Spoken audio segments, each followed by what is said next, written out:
Hey guys, Sean here, and welcome to the Monaco Grand Prix race reaction. What did we think about that one? I'm going to go into a reaction in a second. Let me know in chat what you think. Just very quickly, the eagle-eyed among you may have noticed a different screen today. Just to let you know, originally Stuart was going to join me for this, but unfortunately, he's fallen ill. He's not very well. Jonty was then going to fill in, and then he went and fell ill, because of course he would. I'm joking. So obviously, get well soon to both Stuart and Jonty. So it is just me tonight on my Todd. So apologies for that if you're not here for me, but it is Formula Sean, so you're probably not shocked to see me sat here. But yeah, get well soon. Most important thing to Stuart and Jonty, and hopefully have you both on the stream very soon. They've not been done for speeding in the pit lane. Don't worry about it. Maybe they live together, MD Games. I don't know. We don't know where they live. They could have on the moon. I don't know. But yeah, Monaco Grand Prix. It happened. Expected an absolute shocker. And honestly, I thought we were heading that way. I think there's going to be a lot of talk based on what happened in the last sort of, 15, 20 laps of the race. That was great from the likes of Sky and F1 and on social media, but I think prior to that it was a little bit flat. Nothing particularly thrilling, but it was still fun to watch the cars around Monaco as always. And then it all went a little bit, excuse the language, but batshit crazy for some reason. Penalties left, right and centre throughout the race for reasons we still don't fully understand. It's madness. So lots to talk about around the last sort of few minutes of the race, but not huge before that. So I've got lots of notes because I knew I was on my own, so I'll go through those in a moment. We'll run through team to team. We'll do the top three teams. Then I'll come to you in chat. Then we'll do the point scorers. Then I'll come to you in chat. Then we'll do the rest. I'll come back to you in chat. And we'll do driver of the day and all the good stuff after that one. So we'll do some shout outs very quickly. Hey to Kaori says we'll still enjoy the waffle. So Lewis Hamilton P2 in race and championship currently. Yep. Hey to Kevin. I'm not getting into that again, Kevin. I hope you're okay. Hey to Tim, to Ash, to Letox as well. So I like Monaco. Best quali. And I think for the drivers it is also challenging today. Was a weird race too. Hey to... Is it Vader? Hey to Professional Moron, to Kieran as well, to CPB, to Stewie, to M1. Oh, I guess that's Mitchiman, I suppose. Makes more sense, yeah. Thank you to Yori for your super chat. Really appreciate your support as always. Says first part of the race was kind of boring, but the end it was one of my favourite or most fun Monaco races in years. It even had an overtake. What made Monaco great? It had an overtake. Thank you again for your super chat. Really appreciate that one. Hey to Dave as well, to Rocket Raccoon / King Gannon, hey to Lee, hey to Refka, hey to Pascal who says good evening Sean and chat. That was not bad for Monaco. It is a shame that Hulkenberg got the penalty. It would have been 2 points, but he had to try. It was all or nothing, and it was definitely a penalty. We'll get onto that one. Hey to Richie, may have done you already Richie, but I said it again. Hey to the Hatbrust, hey to Alfie, hey to Jonty. A couple of people reporting sound issues, so if you can't hear me, give it a refresh. Don't know if it's a problem with your browser. Mine is saying everything's okay, so if you can hear me, great. If you can't, sorry, I can't do much. If everything's working my end, there's not much I can do. Hey to Neelish, to Somber Mike, I hope not too somber today, mate. Hey to Anthony, hey to MT Games, to MTB, and to Sad Mariners fan Liam, Oscar, Zach, Anthony, is it Oisin? To Gingerfest as well. If I've missed anyone, I apologise, but thank you for coming in right from the start of the stream. So let's start by running through the top three teams. I have got some photos at the bottom there from the race, just running through randomly. I've not had time to line them up with what I'm saying. It would have been meant I wouldn't have been live till about 6 o'clock. So I thought I wanted to get live as quickly as possible. Kimi Antonelli is a Monaco Grand Prix winner at 19 years old. Apparently 4 years younger than the next youngest Monaco Grand Prix winner, something like that. 5 wins in a row, 68-point championship lead. It's going to be one hell of a bottle from here, isn't it? I know it's only the 6th race of the season. Don't come shouting at me, but, 68-point lead over his teammate, 66 over Lewis Hamilton in a car like that, driving like that, with the momentum he's got going, clearly the talent he's got, the speed he's got. He's looking handy. Let's say that. Let's keep it at that point. My notes initially were made a good start, effed off originally and built a 5-second gap, dropped the pace and came back down to around 3 seconds, then effed off again and built another 5-second lead by about lap 21. So, and then just seemed to be absolutely cruising, pitted on lap 37 for hard tyres, and it honestly looked like one of those races where that's all that was going to happen. That the leader had gone. Unless he stuck it in the wall, which he didn't, nothing was going to happen, and it all went very quiet up top. I did have a theory. Brace yourselves, it's very exciting.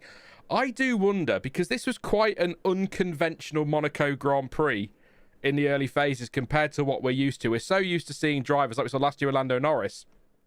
Daniel Ricciardo springs to mind, backing the pack up, not going flat out the front because they want to manage the gap. They don't want to leave gaps for drivers to drop into and go for the undercut. I do wonder if Mercedes' strategy today with Antonelli has caught Ferrari and others off guard a little bit. I wonder if they thought they would back them up, and then because he just disappeared, they all kind of had to react to that and didn't really know what to do, and that was maybe why.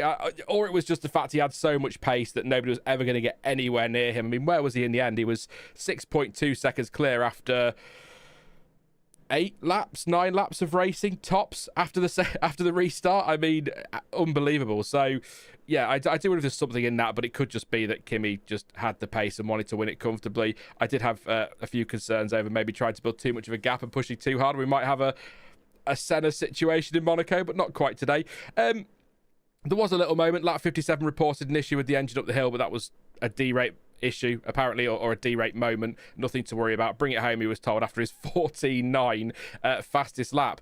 But then the safety car came out for Lance Stroll. We'll get into that in a moment. Mercedes didn't, or were going to pit him, and then he was too far past the pit entry, and so had to do another lap. Was all fine. Rejoined in the lead. Survived a safety car restart and a red flag restart to come out on top pretty comfortably. I mean, he was what, 30 seconds up the road before the safety car and red flag. So the pace today was relentless, and it just... I came into this season, I thought, with his experience, and if they have got the dominant car, Russell will cruise this. Incredible. Absolutely. I can't get over how good he is. And I know there's going to be so many people going, oh, another one waxing lyrical about Kimi Antonelli. Oh, he's got the fastest car. Because that's all people can do is bring people down rather than build them up. But I think he deserves all the credit for that drive. I think that was fantastic from Kimi Antonelli. Kept his head at all the right moments. Didn't make any silly mistakes. And was just incredibly rapid. Yes, the best car, but goodness me, wasn't expecting that. His teammate, though, I was going to say a mixed day, but really quite a consistent day. Penalty. Under investigation. That's kind of how it was. George Russell was noted for being out of position at the start. No further investigation, despite Norris grassing him up. A lot of whining on the radio from George today, but I kind of get it with the race that he's had. Reckon he'd have he got tucked behind Hadjar. Thought he'd have extra pace if he was allowed to get through. He did. Undercut him, which worked out really, really nicely on lap 31. Managed to get through, did seem to have the pace, but then was noted for pit lane speeding, was investigated. You'll hear this a lot. Slam dunk 5-second penalty, no issue there at all. Eventually ended up tucked up behind the Gasly and Norris train, so when he wasn't getting penalties, he was staring at the back of somebody else's car. Then noted for crossing the pit lane exit line, no action. That was... we saw a replay, and I'm not 100% clear on that rule, if I'm being honest. I don't think you're allowed to have any part of the wheel over it, so it was borderline if that is the case. Pitted under the safety car, but for some reason did not serve his 5-second penalty, so then got a drive-through penalty for not serving that original penalty, which he did serve on lap 72 after the red flag restart, and came home in 13th place. That's a 50-point swing. 25 in Canada, 25 in Monaco for Antonelli. Russell, 0 points in both. That is massive. I'm not going to declare Kimi Antonelli world champion after 6 races. I've seen this before. Oscar Piastri was 100 and something points clear of Max Verstappen last year. I know we're talking Max Verstappen, George Russell, hardly the same thing. But Max missed out on the title by 2 points to Lando Norris. So we know these things can turn. A couple of DNFs, silly mistakes, or sloppy weekends from Antonelli, things can swing. Don't write out Lewis Hamilton either. By the way, he's second in the championship now, so these things can happen. But it's going to take a lot of work for Russell to turn this around. And I'm not just talking about the championship, but we'll not do driver market speculation. So stunning drive from Kimi Antonelli. 19. I say it every week. What were you doing at 19? I won't say what I was doing at 19. It's not good, but I certainly wasn't winning 5 Formula 1 races in a row. It's insane. So George Russell, miserable day. Kimi Antonelli, pretty much the perfect day. So I've got nothing really to throw into that. We'll come back to you guys in chat for your thoughts on Mercedes. We'll run through the order. Lewis Hamilton, I think really good drive from Lewis Hamilton again today. Record breaker, I think, isn't he? 8 podiums now in Monaco. So another one today, P2. Was reporting early on, sort of around lap 15, some hot tyres, high degradation. So I thought, oh, maybe this might turn into a 2-stopper. It didn't. Pitted lap 28 for hards, rejoined in clean air. I did think about maybe Ferrari using some clever strategy, and then I realised I was thinking about Ferrari, so that was moronic. I wondered if they'd leave Leclerc out and try and force Mercedes' hand. You know, Hamilton in clear air, pushing really hard, bringing that gap down to Antonelli. Leclerc then stays out, meaning Mercedes have to decide, do we want to get tucked up behind Leclerc and risk this race, or do we want to end up behind Hamilton? You know, and sort of force them to make a decision. But Antonelli's pace after Hamilton pitted, even with Hamilton on clean tyre or fresh tyres, was still really strong. So I don't think anybody was going to stop him today, despite the track doing its best to throw the race into chaos, which it did. I just don't think anyone was going to get anywhere near him today. Was noted for pit lane speeding. That was investigated. Slam dunk, 5-second time penalty.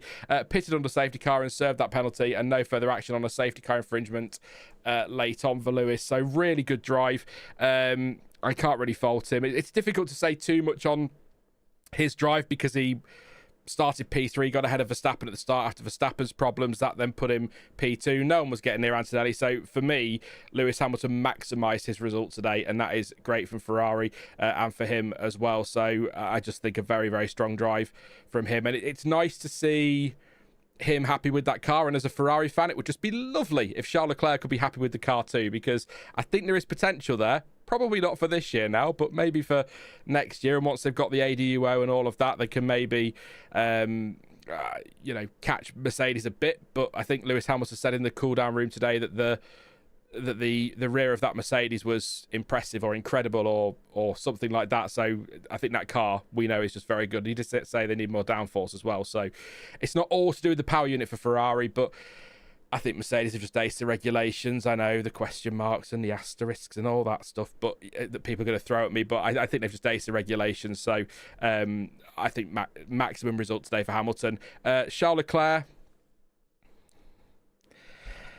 I can't do it. Charles Leclerc, who signed the new Ferrari deal this week, or it was announced this week because he wants to keep putting himself through this. Really only big issue for him is quite off the pace compared to his teammate. He was sort of 4, 5, 6 seconds behind at times. He wasn't really on the back of Lewis Hamilton. Did have a little deep moment at the chicane on lap 23, cut it ever so slightly, but was okay and rejoined. Pitted lap 36 for hards, still behind his teammate. But then, of course, Hamilton had the 5-second penalty. So Charles Leclerc's goal then was to get the gap down to less than 5 seconds to take that second place from Lewis, and he did. He did get that gap down. Was it down to 1.9 at one point or 2.9? One of the two, but it was under 5 seconds. Then they pitted both cars under safety car, and Charles Leclerc was annoyed on the radio. I know, it's rare. He wasn't happy. He felt they should have stayed out, and I thought, why? Then it clicked.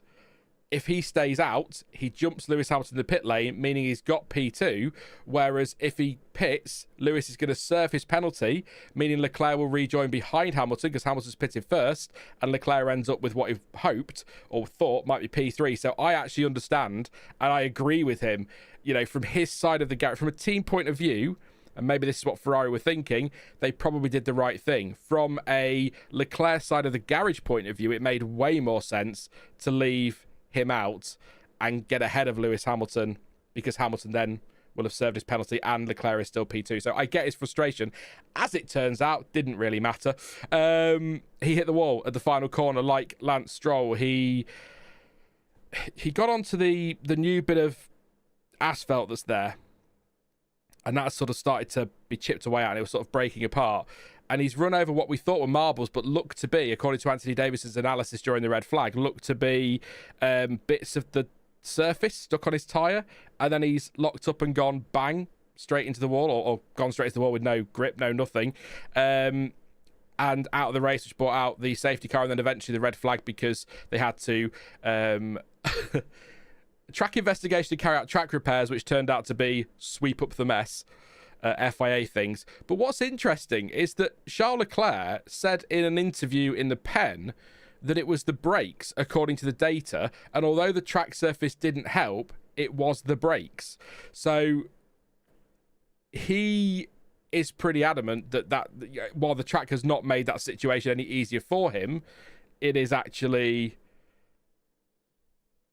the brakes that have caused the problem. But Lance Stroll said similar for him. His was a mistake or an issue, or the engine was pushing him into the corner, I think he said, and not the track. So whether those two will go away and think, actually, I could save myself some embarrassment here, I don't know. But it's interesting that we're all talking about this track and maybe that's the issue. But actually, he was struggling on the brakes anyway. So that was game over for Charles Leclerc. P2 for Lewis Hamilton. All Ferrari could get today. Otherwise, it would have been Antonelli, Hamilton, Leclerc. That was never going to change without Leclerc ending up in the wall. Sometimes I could cry when I look at Charles Leclerc. He was sat in the car and he's got his visor up and you could see the frustration and the anger and the upset in his face. And I'm like, why did you sign a new contract? What are you doing? That face there from Arvid Lindblad when I saw the announcement earlier this week. That's pretty much what I did. What? But there you go. Leclerc, nothing from him today. It's home Grand Prix. Great result for Lewis Hamilton. Now we will go to Red Bull next because they're the third. Then I'll come to you guys in chat. Slight caveat around this, I suppose, is that we don't know if Isack Hadjar has P3 or not. At this stage, I'll check Multiview in a minute for any other announcements. But at the moment, Isack Hadjar, I will get there, is P3 and his first podium for Red Bull. His second F1 podium, of course. He was P3 in Zandvoort, wasn't he, for Racing Bulls last year, I think. So, yeah. Interesting race for Hadjar. He was moaning pretty much constantly from lap 12 with one problem or another. Reported tyre overheating and sliding. Said on lap 16, no rears, no fronts, nothing. That's not a catchphrase you want on the side of your car. Lap 19, complained about engine braking. Said first gear wasn't usable. Then was getting more and more frustrated because he wanted the team to find a fix. He then said on lap 22, something is going to explode. Engine is not healthy right now. Told there's no fix, but they're trying to find a solution. Lap 28, went deep into the chicane and stayed ahead of Russell. Continued to complain about his issues with the car. Russell wasn't happy about a lasting advantage and felt that maybe Hadjar should have given that place back. The replay showed that Russell was not even attacking him, let alone anywhere near trying to get alongside him. So nice try, George, but no. Hadjar fell behind Russell at the pit stops, as I said earlier, and then the car problems remained through lap 35 as he kept looking for a fix, and then was noted for a safety car infringement. No further investigation, but now noted for a red flag infringement, which they're investigating after the race. So Isack Hadjar has had a miserable race with potentially a fantastic result. So I think he's going to have mixed emotions tonight, is Isack. Your timing on screen now is probably going to go a bit waffy, so just bear with me a second while I get it. Might not, it hasn't, that's okay. I will let you know if anything comes through on the timing for Hadjar, but it's I get the stewards need to look at these things, but it is really frustrating to go into a race reaction and be sat here not actually knowing what the podium is. So we will assume that is okay. I think actually, if you consider all the problems he had with the car and everything he was fighting, and we know that Red Bull isn't the best car to drive at the moment, I think that's a really good result for Hadjar, and I think if he gets P3, he'll deserve it, but we'll see. We'll see what happens from there. Max Verstappen, he turned up. I mean, bogged down completely off the line, dropped to last place, retired at the end of lap 1, said in the radio the engine is broken, and then in the pen during the race when he was interviewed said first of all he was going to go home. It was only 500 metres away, so he was going home, but said the formation lap wasn't going well. The pre-start that we had was terrible. There was no consistency, only got a little bit of power back after turn 1. The engine sounded awful, so they had to retire the race. So he arrived, stayed for a bit, went home, didn't bother with the race. So a pretty miserable day for Max Verstappen. Martin Brundle was saying he was gutted that Max was out, and I was gutted. He's one of my drivers, but I don't think, as they're showing a that's why I got headphones on, so I can listen to Sky in case anything crops up. But yeah, they're just showing a replay now. But I don't think, even at the hands of Max Verstappen, I'm not convinced even he'd have had the pace today to stop Kimi Antonelli. I think he would have been a pest for Ferrari and maybe for Mercedes as well, but I don't think he would have been able to stop the speed, the lap times that Antonelli was doing. I don't think anyone gets near that. So Max is bloody brilliant, and yes, if anyone can, Max can, but I'm not sure he would have done. But either way, I think he would have been in the mix for a podium. Perhaps not shocking given he started second, but yeah, really weird day for Red Bull. You know, like I say, really awful day for Hadjar in the car, but could yet be coming away with a podium if it stays as it is.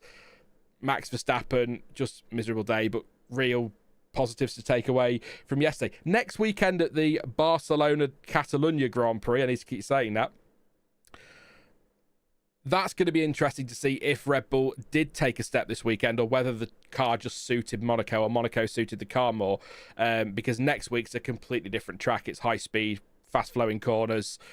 Tyres are going to fall apart, and we're a step softer with tyres, which is going to be brilliant, by the way, next week. So, yeah, not sure what to make of Red Bull this weekend, but potentially a great result for Hadjar. So, I'm going to assume he's there. If you're watching this in 2 hours and you know that he's not, then I apologise, but that's the way things are at 17:26 in the UK. It is all I can say there. So let's go to you guys in chat, see what you've got to say about the top three teams. Hater Golf Balls, thank you so much, mate, for your super chat.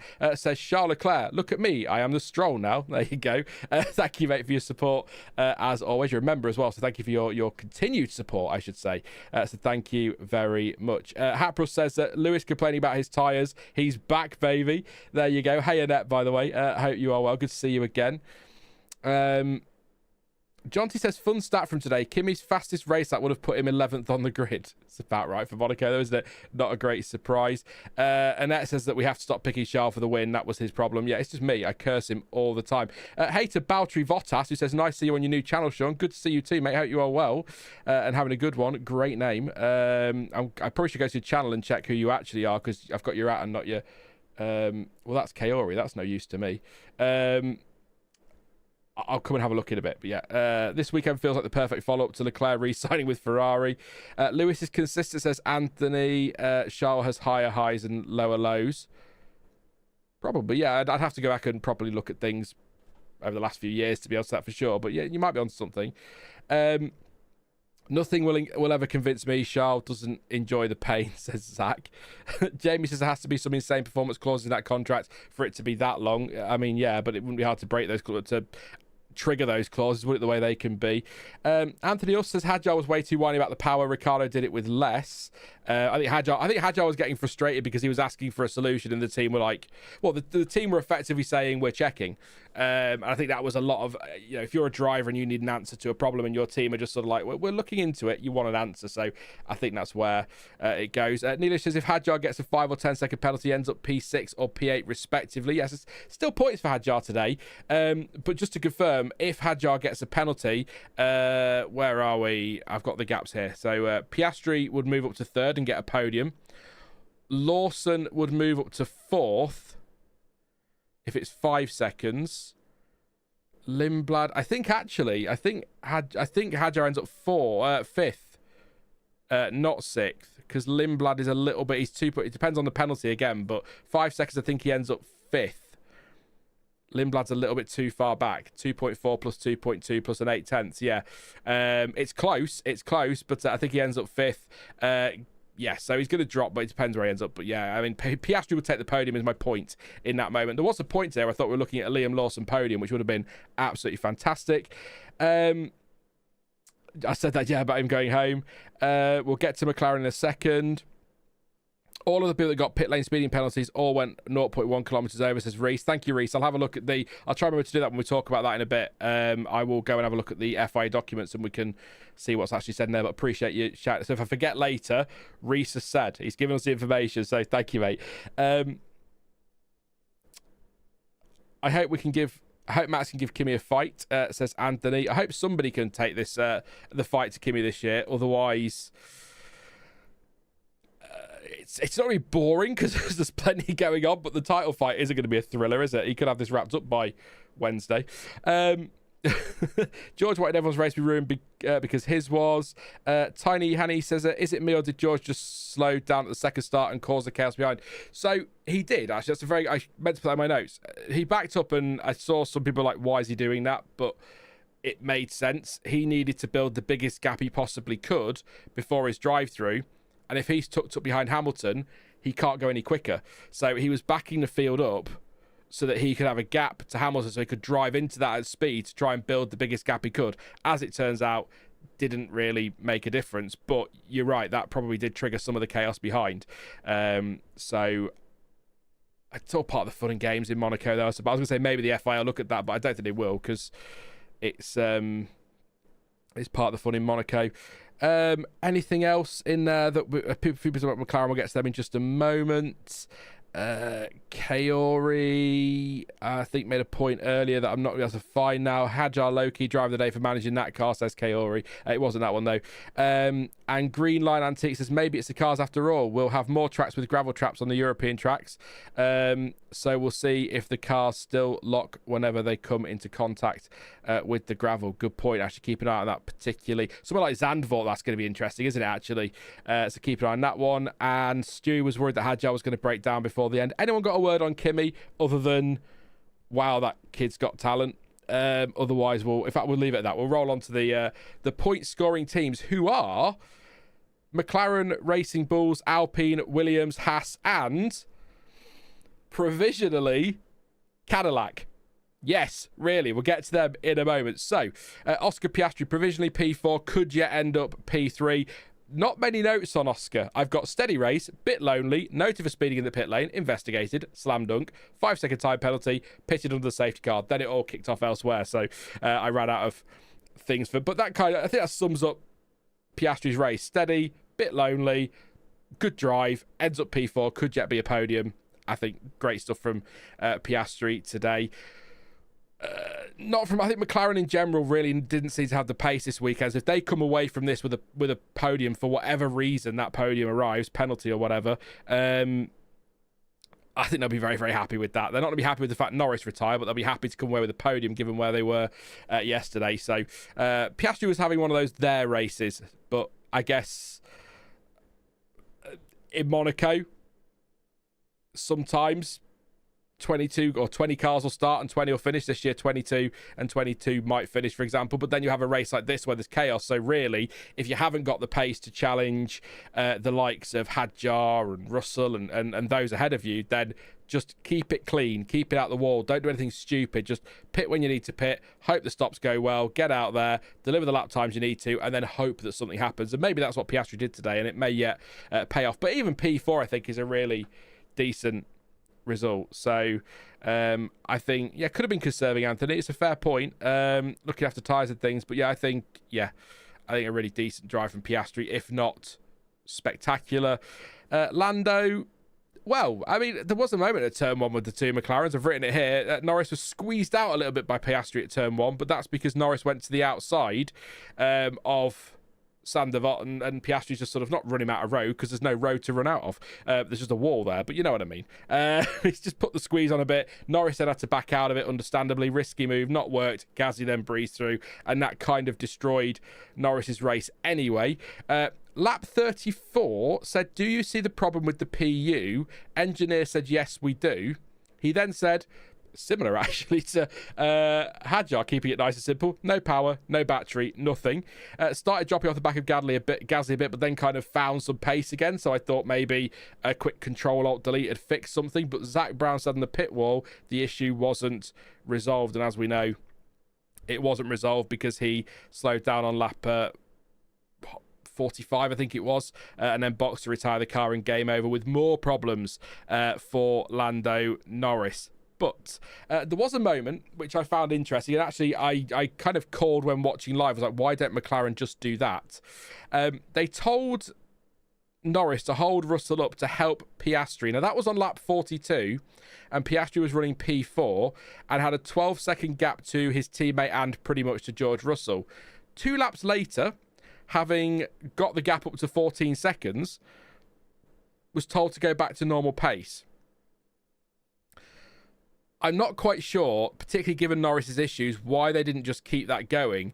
But my theory, and it is only a theory, is that at that stage of the race, they were including Russell's penalty in their calculations. So Norris gets the gap to about 14 seconds, and then you put 5 on top of that, that's 19. The average pit lane loss is 19. So were McLaren thinking that, or did they just abandon the plan because Norris was going to have to basically stop his car? I don't know. Would it have put problems with Gasly? I don't know. But in the end, he retired. It was a good call from McLaren. I think it was the right thing to do, but I'm not quite sure they executed it the way that they should have done, in the same way that Williams did, for example. Not that that was really much point in that in the end for Carlos Sainz. We'll get to that in a minute. It worked out for Alex Albon, but yeah, bit of a strange one there. I'm not sure what the reason behind that was, but yeah, again, a bit of a weird day. Miserable for McLaren on one side of the garage, okay on the other side, but they might stuck away with the podium. So it could be track specific, but I'm intrigued as to where the Miami Sprint McLaren has gone, and whether we might see next weekend, or maybe Austria, then back fighting for the pole and the win, maybe. But yeah, they are where they are. It's 4th place for Piastri as it stands. Racing Bulls, whatever happens between now and the Christmas, I don't know. Liam Lawson and Lindblad, great race today. Lawson, I've got loads of notes here. Pitted lap 45 for softs. Yeah, that's my Lawson notes. Sorry, Liam. Apparently he told Sky, though, or told Martin Brundle, he didn't think he'd start the race. Best case scenario, end of the pit lane. So an issue with the car that got resolved, and he managed to not only start, but end up in P5 today. So that was from 10th on the grid. Yes, there was chaos, but still fantastic for him. And that's a big haul of points as well for Racing Bulls today, with Lindblad in 6th place. Lindblad was being held up by Albon on the pit straight, and I've sort of confused myself in my notes here, so I'll read them as they're written.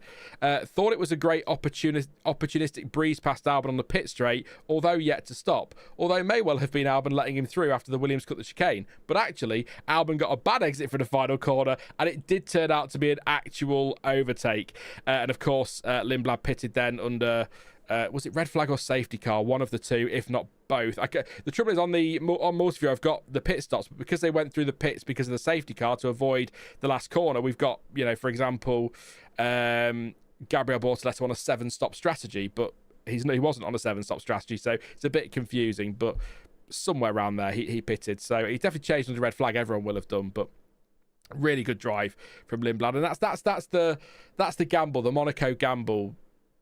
Because you may get a safety car, you might as well stay on your tyres as long as you can, in the hope that there's a safety car or a red flag ideally. But then, of course, the other risk is that you don't change your tyres and you fall foul of the rules, and then you get yourself in trouble. So it was worth a go. It worked out today, and that's a great result, 5th and 6th for the Racing Bulls. Neelish saying Lindblad got free tyres at the Red Bull, at the red flag, I think. The Red Bull. He stopped at Red Bull and got some free tyres, at the red flag. But I think great stuff from Racing Bulls today, and thoroughly deserved, I think, again.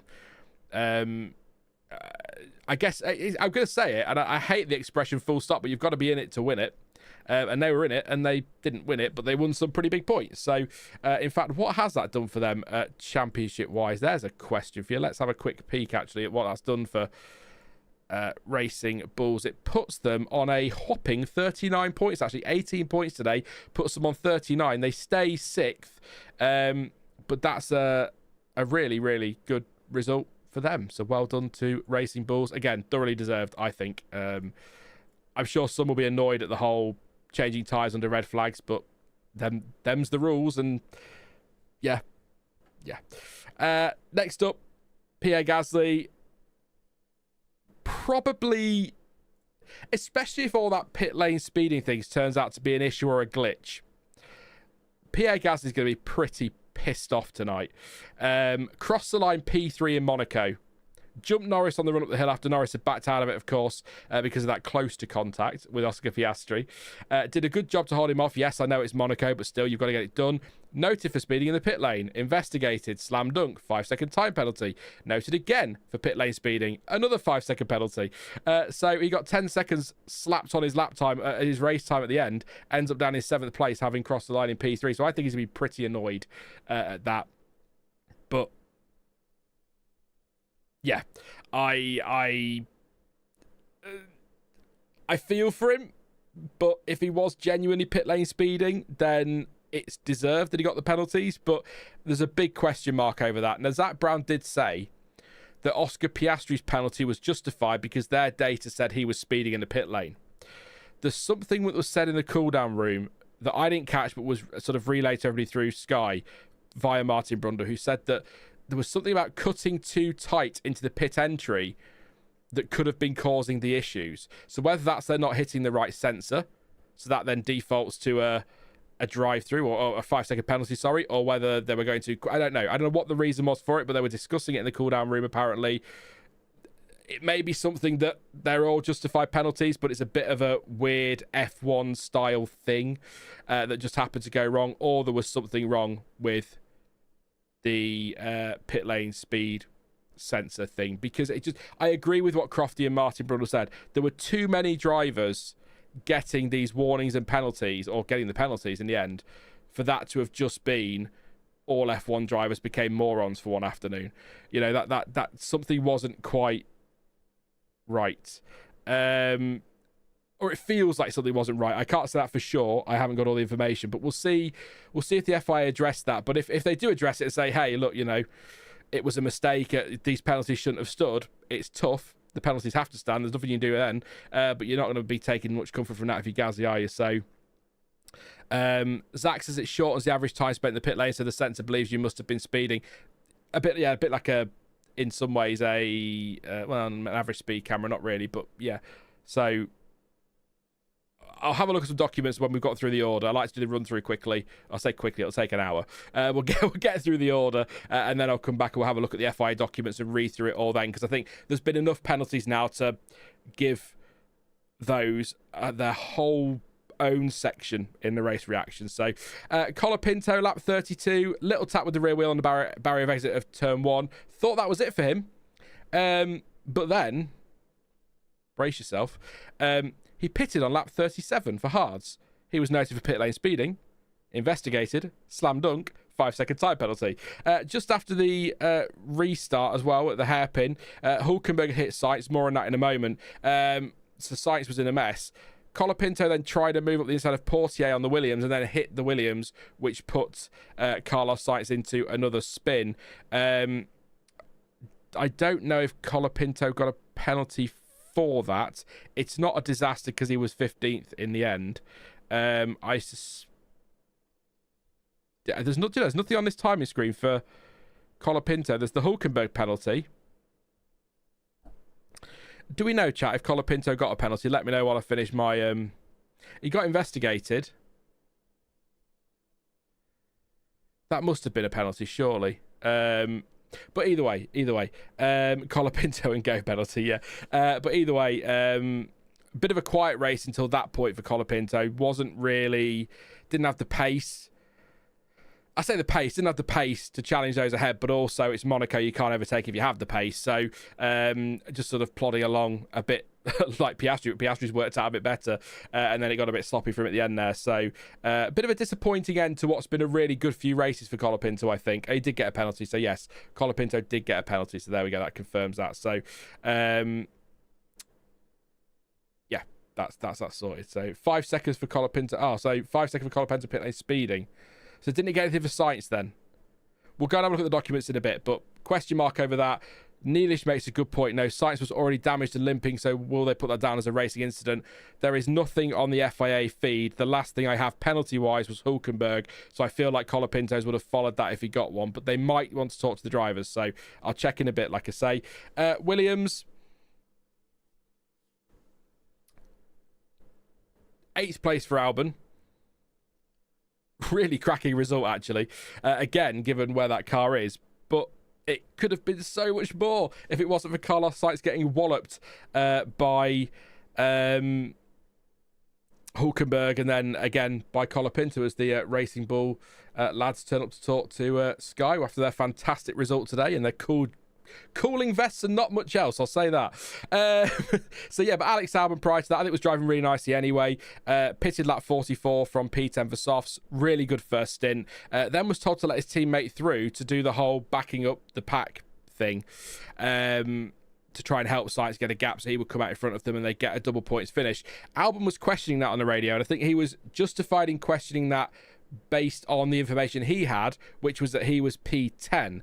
At that point, he didn't seem to realise he was P9 and Sainz was P10 because Norris had just retired. His concern was they were taking too much of a risk. So his concern was that he didn't see the point in letting Sainz through, is how I read that, because you're still going to P10 one way or another. But ultimately, he was right. It was too much of a risk at that point because Lindblad breezed past him in that thing that I talked about a little bit earlier. Sainz did manage to get through on Albon, so that was a sensible thing to do from Williams. We saw it last year. It worked really well. It worked again today. Albon then let Sainz back through, and Williams were looking very, very good because Lindblad still had to pit. And then, of course, we got the safety car, red flag. Lindblad got to change his tyres. The incident, the hairpin, Hülkenberg making the move, or trying to make a move. Was he trying to make a move on Sainz, or was he trying to think back now? A lot happened since then. He sort of tried to make a move up the inside of somebody, but then sort of just kept going, didn't he, and hit Sainz's rear wheel. That put Sainz into the barrier, and then he sort of trundled around, and then Colapinto at Portier hit him. So it was a bit sloppy from Hülkenberg. I agree with Pascal, it was worth a go, because that was a points finish there for Hülkenberg. Again, we'll get to that in a second, but it was a good call from Williams, and I think in the end, it's just a shame it didn't work out because of what happened after the restart. Otherwise, they were probably on for 8th and 9th, I think, today. So I think that would have been a really smart shout. Was a bit squeaky bum time because he had a 4-second pit stop, Carlos Sainz, on lap 54. So he only just came out ahead of Alex Albon, but in Monaco, just is enough. And they swapped place on lap 58. And then, as I say, everything else kicked off. But great result for Williams anyway with P8. They could have been on for P8 and P9, and then they'd look like absolute heroes. Hülkenberg overtook Ocon and then hit Sainz. Yeah, there we go. So that's Williams' day. Ocon, lots of notes here. Pitted on lap 9 for hards, but I'm going to combine them with Bearman's notes. So Bearman DNF today. He pitted on lap 1 for hards and a front wing change. I wasn't sure why. As it turns out, according to, I think it was Anthony Davison on Sky, on lap 1 he was fighting with his teammate, or was at least behind Ocon. Ocon then considered a move into the hairpin, I think Anthony Davidson said, on another car, then came back on the racing line, which he is absolutely entitled to do and apparently had the space to do it, and then Bearman got caught out by this move back on the racing line and hit the back of his teammate, causing a front wing damage, putting Bearman in a pretty foul mood, and then retired on lap 30. If there is something else to that, let me know in chat. That is all the information I have at time of doing this stream. So I think I trust, of all the pundits and analysts on Sky, I trust Anthony Davidson over everybody else. So that's what's happened at Haas. But it's 2 points for Ocon. It's nothing for Bearman. Haas have definitely gone backwards this year, haven't they? I think that's fair to say, from where they were at the start of the year. But still, it's a couple of points. It's going to serve them well in the championship. In fact, it serves them... where are they? Still 7th, couple of points, 21 points, 10 clear of Williams, 18 behind Racing Bulls after that incredible performance today from Lawson and... well, that great result, really, from Lawson and Lindblad. So, yeah. I think Albon is only right because he felt he was already struggling to keep the cars behind. Otherwise, it was absolutely the correct strat, says Neelish. Yeah, and I think, again, like I say, with him thinking he was P10 and not P9, that then taints your opinion of that kind of thing, doesn't it? Because you're thinking, why if we're only going to get P10, are you telling me to let my teammate through? So it makes sense. I get his frustration, but it pretty much worked until it didn't. You know, the strategy worked, but then Hülkenberg arrived and Colapinto came in to finish things off. So, yeah, not great for Williams, but in the end for Sainz, but great for Albon. Good for Haas to get the points. A shame to see the drivers coming together again, whether it was just a racing incident or whatever. I never want to see that because there's some tension there already. Yeah. Kira's off to play Cyberpunk. Have a good one, mate. Thank you for popping in. Take care. Have a good rest of the weekend. Hope to see you next week. And then the final point again, provisionally, I hate this so much. Is Sergio Perez for Cadillac. If it stays like this, Cadillac have their first ever Formula One World Championship point. Great overtake around the outside of turn 3, apparently. We didn't see it. I'm going off the commentary again, but he pitted on lap 4 for mediums, was noted for being out of position at the start, got a drive-through penalty, then noted for leaving track and getting advantage, no further investigation, made his way up to 11th and was close to the points at that point if something happened, but noted for being out of position at the restart. So currently waiting to see if that's going to be a penalty. Again, we're going to check that after we've been through the field. But at the moment, Perez has a point for Cadillac, which is one more than Aston Martin, by the way. Funny thing is, if he gets a 5-second penalty, Fernando Alonso gets the first point of the season for Aston Martin. So I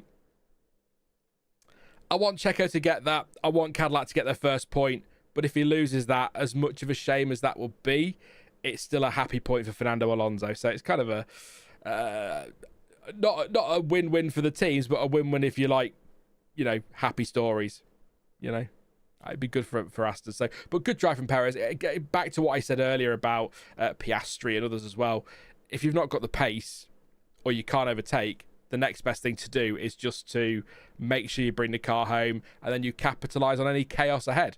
And that's exactly what Perez did today. So quite surprised he got to the end of the race. His teammate didn't, because once again reported smoke from his front brake. So pitted to retire on lap 17. Wondered if Perez might go the same way. But to get a Cadillac to the end of the race, actually, compared to compared to where... No, I'm going to say, I just need to check something, because it really... Yeah, this does get on my nerves a little bit. I'm going to say it very quickly. Sky have just said they're running out of time, so they need to end the show at 5:51. You are a dedicated Formula One channel. Yes, we had a red flag, but you can stay live later if you need to. Jesus Christ. Oh, no, but who cares? Anyway... Back to the point, yes, I was quite surprised based on practice and qualifying with the brake issues they had that Cadillac got a car to the end, but they did and potentially have been rewarded with a point. So, question for chat. Chat. Did Bottas get involved in something on lap 1? Because he pitted 4 mediums on lap 1. I don't know if it was a get these soft tyres out of the way and go straight to mediums and run as long as possible and hope for a safety car, or whether it was I need to fix something on the car or a brake cooling issue or something like that. If you know, let me know in chat. So I'm going to come to you guys now before we get on to the rest of the field. But fingers crossed, Checo keeps that. Neelish says, Medland reporting that Caddy is arguing Perez infringement was caused by soft brake pedal with some precedent. So hopefully they'll be okay there. And Black Hawk so said the same. Hey, mate, hope you're well. Says that Perez and Cadillac told Medland that his car was moving due to soft brake pedal on second restart. Apparently there is precedent for this. So we'll see if Checo can keep hold of that point. Cited Canvas says Caddy deserves a point more than Aston. It would still be nice if Alonso got it, if it's not going to be inherited by somebody who's going to score points next weekend, I guess is my point. So it's going to be a nice surprise point for the weekend. So Kevin says, my impression is Newey kept redesigning the car to the point that he screwed Honda and their design path. I think that's discussing with somebody else there. Lewis Hamilton 7639 in chat. So there you go. Checo getting a point with that many penalties is hilarious. Fair enough. Black Hawk also says that Chris Medland is reporting that Red Bull Racing are with the stewards now, and the investigations around making changes to the car under the red flag that got reverted. Interesting. We'll keep an eye out for that one then. Hulkenberg overtook Ocon and hit Sainz. It says Pascal. Just to confirm that one, the Williams isn't super fast, says Hurricane. No, and they pulled out a point, 4 points today. Yeah. 10, 1, 2, 4, yeah. Albon did lose control where Charles and Lance crashed when he lost the position to Lindblad. Didn't see the onboard though. Yeah, mistake at the final corner, which is in my notes as a mistake at the final corner, but now knowing what we know now, likely related to that. So I probably did a good job to keep it out the wall, actually, if we get a replay of that one. Two Left Feet says, my theory is that there isn't an entrance road to the pit lane, so with these engines, because a lot of the power is instant, the drivers aren't hitting the pit limits early enough. Could be. It's like how when crossing the start-finish line, you hug the inside depending on the track because it shortens it, says Jamie. So yeah, it could be that, like, the sense of feeling like you haven't been in the pits long enough because you've cut the corner early on. But Yeah, Bearman changed front wing, maybe contact. Yeah, that's what I was thinking. I wonder if maybe he's... the track map wasn't working on multi-view, so I couldn't keep an eye on it, but I do wonder if something like Bearman's tagged the back of Ocon, put the anchors on, and then Bottas has caught the back of somebody else in reaction, maybe even Bearman, because everyone's slowed down. It's just something connected to that. So don't know, but it's sort of difficult, because I think I will say this before we get onto the rest of the field. Actually, I do feel like today TV direction was pretty poor. Yes, I know water is wet, but we weren't getting replays that we needed to see when nothing was really happening. Camera angles were fine. I had no issue with that, but I just don't feel like, the Perez move at turn 3 around the outside of Massenet. Yes, please. Didn't see it. We didn't see Albon's mistake, certainly not in a replay. Anyway, it may have happened live. That was frustrating. So I think, frustrating. So I'm going to read this from Black Hawk as well before we roll on, because I think this is a point that Bernie Collins made that I'd forgotten about, and it's a good point.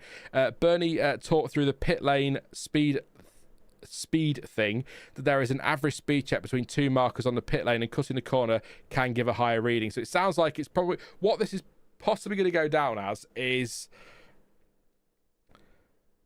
drivers didn't technically do anything wrong or speed as such.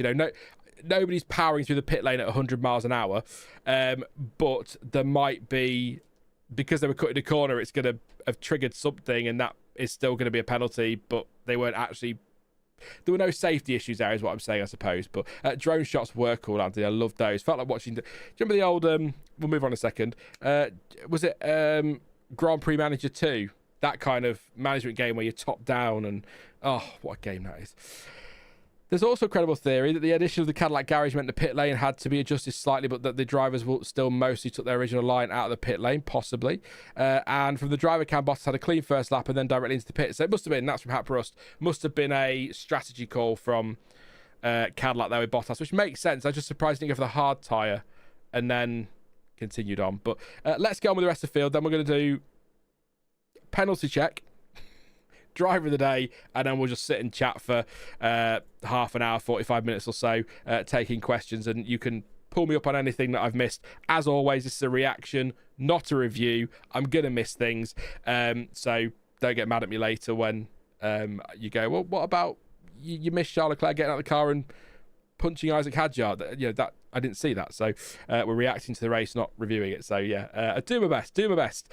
I will say as well, actually, quickly, thank you, Ash. Please do drop a like on the stream if you haven't already, and subscribe if you're new. Went through 3,000 subscribers yesterday, so thank you so much to everyone for that. I know the other channel was at 130,000, and that's quite a way up the road, 127,000 subs up the road, but 3,000 on a small independent channel where I'm starting fresh, that means the world. So thank you so much to everyone that's followed me over or found me through this new channel. So likes and subs, always greatly appreciated. Your support is humbling, so thank you very much. Makes me I'm so happy to see it. So there you go. I've always said if one person's listening, I'll keep going. So there you go. Aston Martin then, 11th place today for Fernando Alonso. Could yet be a point, depending on what happens with Perez. Again, we'll look at penalties in a moment. Not much on Alonso. Pitted lap 3 for softs and then pitted under the safety car. Another one of those, just getting on with it race, staying out of trouble, using his experience in races like this. It's hugely important. That said, Antonelli in a race like this, 19, won. Hadjar still inexperienced. Piastri, relatively speaking, but he's got a few years now. Lindblad, in the points, but then at the same time, Ocon, Perez, Alonso, Albon, Hamilton. So maybe a mix. Maybe it wasn't quite that today, but yeah, great stuff from Alonso to end up P11 and possibly a point. He didn't put Hadjar. No, it was a joke. I promise it was. He didn't. I just say somebody always comes with something major happened in the race and goes, "You didn't talk about this." It's like, because I didn't see it. Stroll, again, I didn't have much for him. Pitted lap 4 for softs. Noted for leaving the track and getting advantage on lap 42. No further investigation. Then noted for track limits, 5-second time penalty, and then on lap 60, stuck it in the wall at the final corner, and we got the safety car. The replay showed he was on what we thought were marbles at the time, but could well and probably were bits of the track that were coming up. He went straight into the wall. I was giving Stroll the benefit of the doubt because we know what we know now, but he did say quite clearly the engine was pushing him into the wall, and that's why he had the accident. So he may change his mind now he knows the track was broken and what we know now, but he still was pretty clear that his accident happened because the engine was pushing him into the wall. So maybe a bit like Charles Leclerc, who's insisting it was the brakes. Maybe it's a case of this was the issue, but the track certainly didn't help matters. Maybe it's that sort of thing. But yeah, not a great day for Aston Martin's, from Stroll's side of the garage at Aston Martin, but actually Fernando Alonso, again, could come away with a point. So not terrible at all for him. Would like to see Aston get a point, but I don't really want to see Aston get a point at the expense of Cadillac. So let's just see. What comes of that.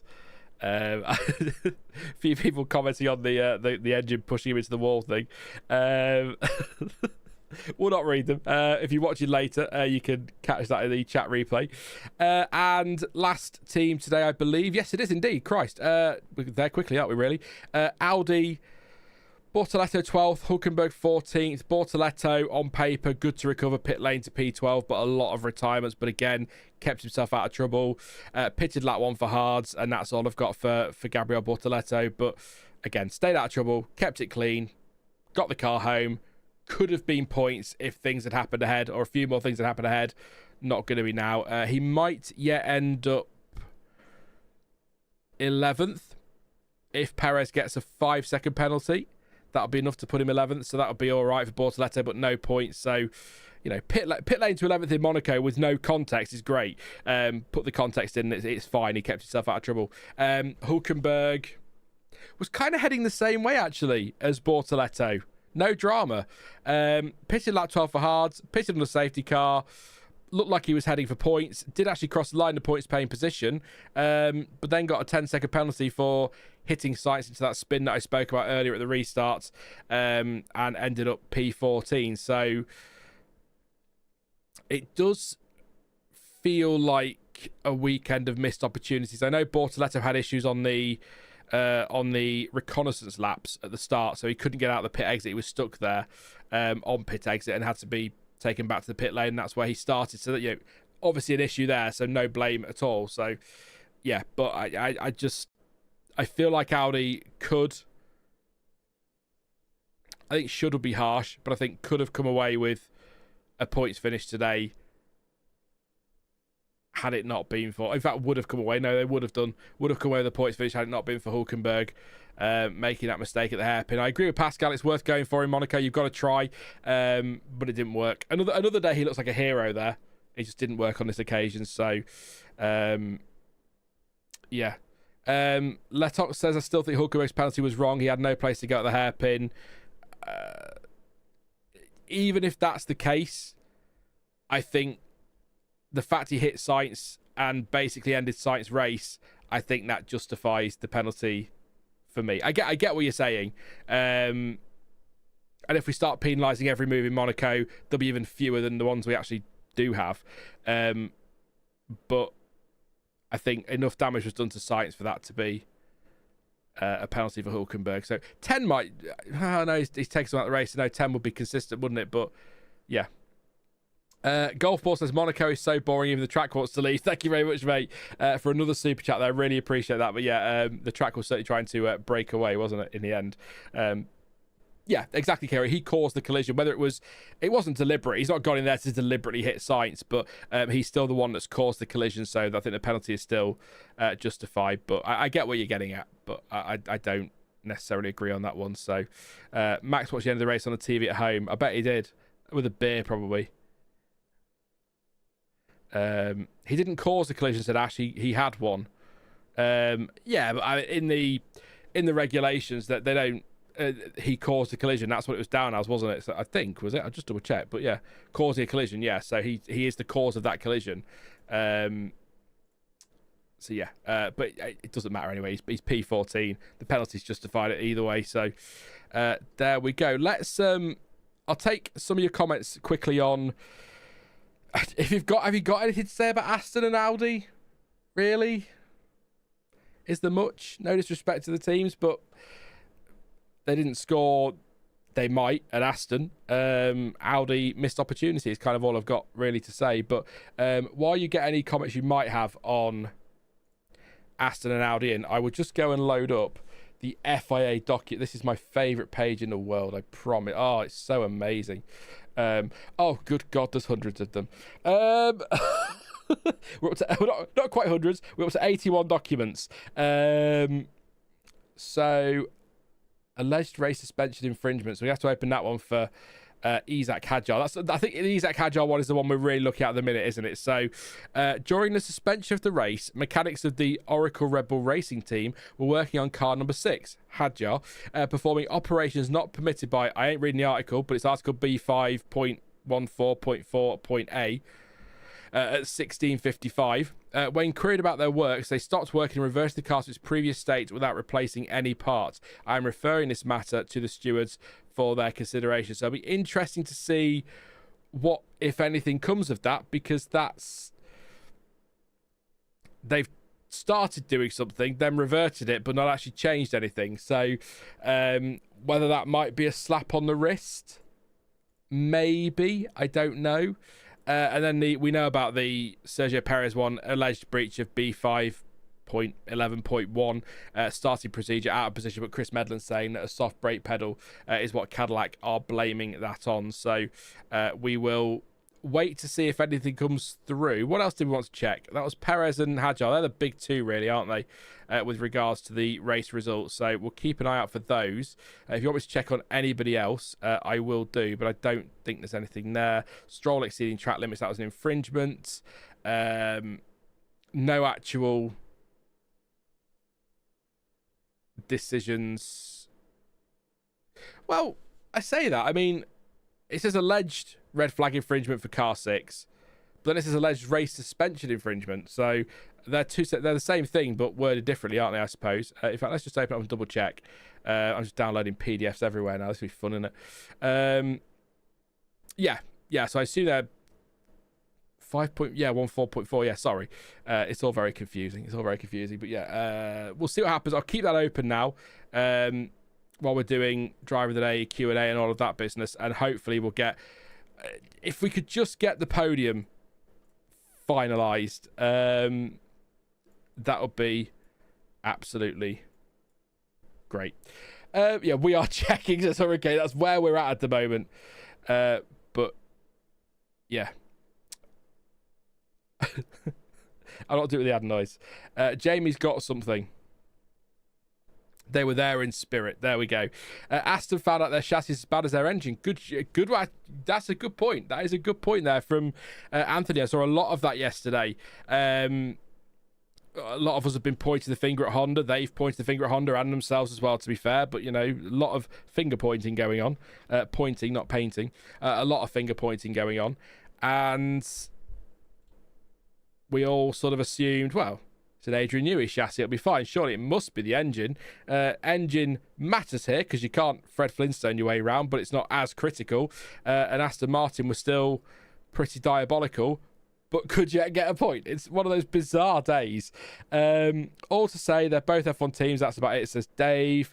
Hatpro says not really. I did like Aston colour change wrap on their cars. Yeah, that was quite a cool idea. I guess, though,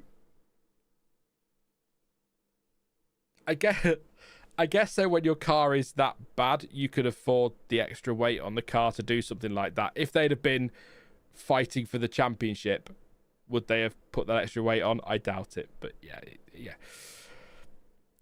I quite like it. I like the idea. innovation. I also like the rear wing flaps and what they call them, squirrel winglets. I think someone called them the cascadey ones. They were quite cool. Good to see some innovation in F1. But yeah, Brian says Russell should be disqualified for going stupid so after that restart. It was a dangerous chaos behind. Must be the water, says Anthony. Monaco exposes chassis flaws. Yeah, because the engine's not as critical, so you have to sort of question. I mean, is the car? I mean, they're talking about B-spec car after the summer break. I mean, I'd just take the year. I wouldn't take the year off, but I'd certainly be focusing more on next year than this year now. But I suppose with it being so early in the regulations, having said that, that this year's car is the base for next year, so they need this to be working to build on that, don't they? So we'll see what they do. But yeah, things aren't good, are they, at Aston Martin at the moment, whichever way you want to look at it. Driver of the day, then. Who is your driver of the day for the Monaco Grand Prix? I think, correct me if I'm wrong, Kimi Antonelli won. I might be wrong. I always forget to check, partly because I'm not really that bothered, because it's just a popularity contest. But I'll have a quick look and see if it's on the official document anywhere. No, just penalties and stuff like that. But fastest lap was Kimi Antonelli. So who is your driver of the day? One surname in chat. I'll give you a shout out as well. I will butcher your name, so I apologise in advance. My driver of the day, it's boring, but it has to be Kimi for me. I mean, yes, he's in the fastest car. There wasn't a lot of competition there in the end, but his relentless pace, his cool head under what must have been a really, particularly after that red flag, the stressful situation there at 19 years old. I keep bringing his age up. That will annoy somebody because, you know, it's the internet and people get annoyed over nothing. A statement of fact, he's 19. But I think he was pretty faultless. All weekend, really. That pole lap was fantastic. That the way he turned around the Friday versus the Saturday in terms of pace, yes, helped by setup and whatever Mercedes were doing, but to get pole right at the death yesterday by, you know, beat Max Verstappen like that was an incredible session. If you missed the watch on that, was great fun yesterday. And then his drive today, absolutely faultless. So it has to be Antonelli for me. It has to be. So yeah, but honourable mentions.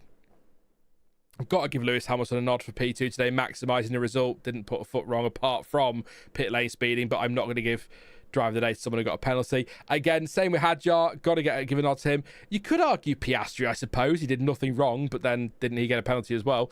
And I think Racing Bulls as a team deserve team of the day potentially. So, but it's going to be whatever. It's Antonelli and waffling. So let's see. Golf Ball says Van Dorn. So there you go. 100%. Always stuff for Van Dorn. Let's have a look at what we've got here. I'll come back to that in a second, Black Hawk. So Ash has gone with Lewis Hamilton. I think that is fair. Hurricane said Lawson. Lawson didn't really put a foot wrong at all today, did he? Did he get any sort of... So many people got penalties and investigations to have. Maybe he did, maybe he did. But yeah, I think Lawson's fair. Hadjar says professional moron. Dragging that car around, even if he ends up with penalties, I still think he gets an honourable mention. Hatbro says Hamilton. Reese says Pastor Maldonado was fantastic today. He was brilliant. I think Alonso retires next year to CPB. We'll get to that in a bit. That's true, Kaori. Again, we'll come to that in a second. Kimi was unbeatable, Society Canvas. MD Games going with Lawson. Blue Dragon says Williams as a team. I think the strategy was spot on. Just such a shame Carlos Sainz got... Hulkenberged, really. Antonelli easy says CPB. Lawson, he was flawless today, says Stewie. Driver of the day, Hadjar says Neelish, but Kimi is fair. Anthony says Hadjar. Would not know who else. Perfect race, leading from the start to finish, not a single error. Kimi with the Grand Slam question mark. Pole, led every lap, win, and fastest lap. Yes. Unless they've changed the criteria on that, yes. I think he is, isn't he? Someone will say. Thank you, Gingerfest. Kimi, Hadjar, Sir Lewis Hamilton, aka the podium, says Kaori. Richie says Antonelli. Cybers says Hadjar. I chose Lindblad, said Kevin, because he made the only real pass on track. Fair point. Max made 0 mistakes today. That's true. You know, got to give credit where it's due. Pascal says Antonelli. Honourable mention to Lawson. Driver of the day, Martin. Don't push me, I'm famous. Brundle. I didn't see the pit walk, the grid walk, so I was still watching the MotoGP, which, by the way, was a much better race than I was expecting based on what everyone was telling me about Hungary. But yeah, that was really, really good. But I will say Martin, Brundle, and Crofty. I definitely had their best day in commentary, but my favourite, moment of the day from commentary was when Crofty says, "Do you remember insert race here?" And Martin Brundle says, "No, I was in hospital with smashed up legs." And Crofty says something like, "Well, that's a good job," or "good." And I was like, "Whoa, Crofty, that's harsh." And then he starts backpedaling. "Oh no, I don't mean your accident was good. I just mean that it was good that you weren't there because." And I was like, "Wow, they're falling out." Not counting the speeding pens that a third of the grid got. Yeah, true. I think I've missed another point to that one, actually, to be fair. Haprust. No penalties or anything wrong for Lawson or Racing Bulls team equals excellent result for the whole team. So yeah, driver of the day, Antonelli for me. Team of the day, Racing Bulls. There you go. Youngest grand, of course, it's youngest everything, isn't he? Shout out to Lindblad. He never stopped. No stop today. Yeah, technically. And anybody else? And says he's not leading every lap because he was behind. Yeah, safety car led some laps. That's true. That's that ruined. So, yeah, can't see anybody else on there. Yeah, let's quick word on this. I was moaning about it yesterday. I nearly had got Crofty again. I nearly started the stream by ranting about it, but I thought we'll get through the order, then I can moan like I like to do. When Crofty went, all the talk has been about Kim, but all the headlines have been about Kimi. I was like, oh, cough, you fucking. Yeah. I should use the beeper a bit more, and then I can, really lay into him for that one. Sorry if that was loud. I just thought it might be quite loud. I've not actually tuned out to anything. If that's just destroyed your eardrums, I can only apologise. If it didn't work, let me know, because then that needs to be returned. But anyway, yeah. Yeah. Everyone's gone deaf now. I was just like, whatever, mate. Questions, comments. If I've missed anything, let me know. We will keep an eye on the penalties thing. Like I say again, it's a reaction, not a review, so I'm gonna miss things. I am on my own as well, which makes it a bit tricky. Usually I have Stuart to go, "Oh, you forgot about this," and then I'd be like, "Oh yeah, duh." Or Jonty as well, of course. But get well again to those two. Hope you're feeling better soon. It's a bit rubbish when you feel a bit crappy, doesn't it? So I'm not going to set the party over, try again. I ain't that daft. But yeah, get well soon to those two. So yeah, get your questions in, get your comments in. Anything you want me to mention that I haven't mentioned, we'll go through that now. We'll stay live for a bit. We've only, to be fair, because it's not a conversation and I'm just going blur at you all, we've only actually been about an hour and 17 minutes in this, so that's not bad for me. The bleep was not too loud. Good. You can have another one in a minute. Kevin likes the beep. Yeah, I need to refresh that because chat's a little bit behind for me. So there we go. Just do a quick refresh of the stream, which will now break it like it did yesterday. But yeah, comments, questions, likes as well. Don't forget to like the stream and subscribe if you are new too. Really appreciate that. We're live on Wednesday, or I'm back on Wednesday, sorry, with the preview for the Barcelona Catalunya Grand Prix. Still no further into deciding which flag I'm going to use. I'm going to upset somebody either way, I suppose, aren't I? Yeah, then live for the qualifying watch-along on Saturday. That'll be the same time as this week because we're at European races now. So apart from Silverstone, they're all pretty much the same. Maybe Zandvoort's different as well. But yeah, that'll be 2:30 p.m. BST on Saturday. And then live shortly after the race on Sunday for the race reaction, just like this. But maybe with a guest, maybe on my own. We'll see. My own. Yeah, English, Sean. Me felt English. That's impossible. You get it. Likes and subs, greatly appreciated. Super chats as well, but there's no no pressure on that. I always come to chat. So thank you to those who have dropped a super chat in today. Golf balls, and I've forgotten who the one was. That's terrible.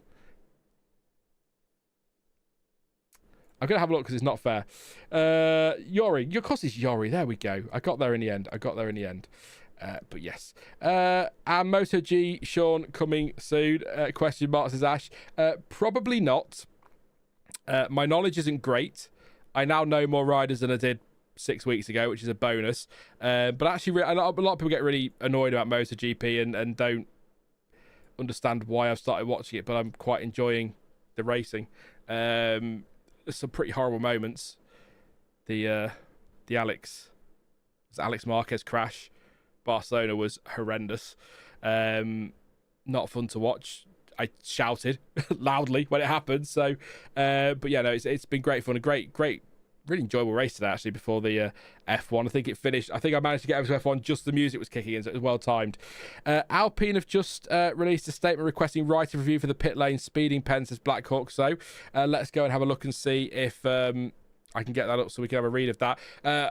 Naturally, of course, they will. But I do wonder if they'd have done that if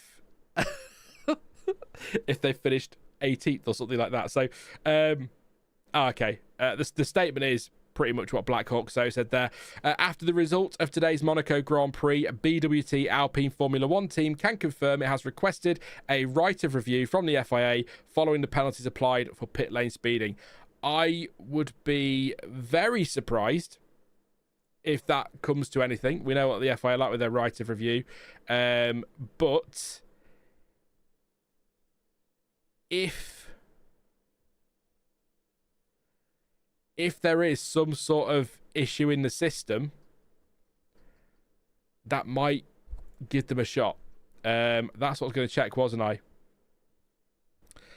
Oh, it's a lot of downloading. Let's go for a few. Let's pick 4 out of random. There we go. Pit lane speeding. So does it have the speed in here? So yeah. So 60.1 kilometers an hour was Gasly. Russell, if it ever opens. Oh, PC's going to crash now, isn't it? So Gasly was 60.1 and 60.1. Russell was 60.1 and 60.1. Yeah. Oscar Piastri 60. That's an issue, isn't it? Or that's something not.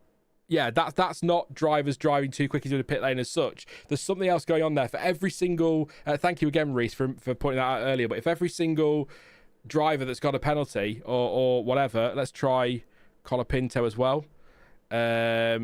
Lewis Hamilton got pit lane speeding. If they're all the same number, 60.1... Yeah. That's surely... something going on there. So there might be hope for Alpine...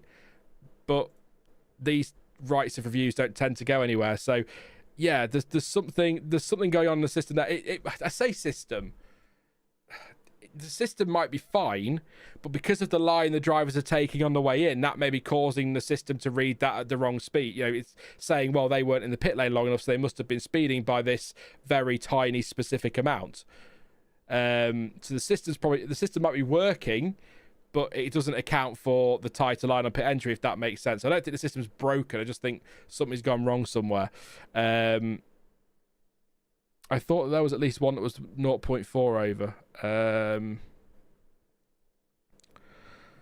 All that I'll double check them for you, but I think we've got 1, 2, 3, 4, 5, 6.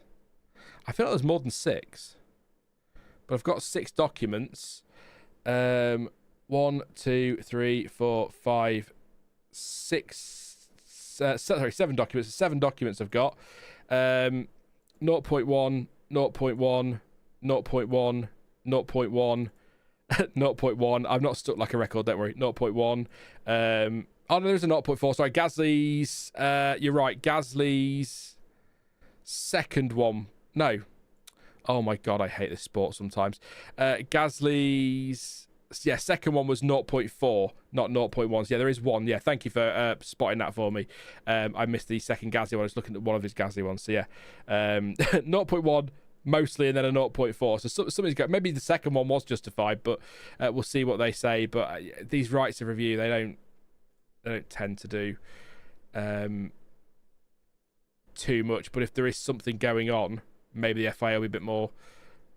I want to say reasonable. We'll see. I'll keep that open. We'll see what happens. But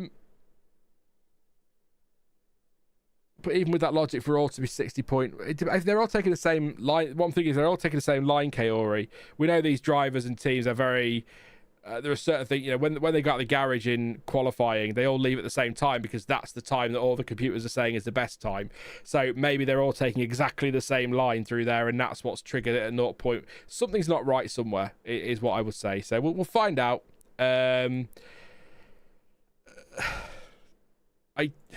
It's tricky, isn't it?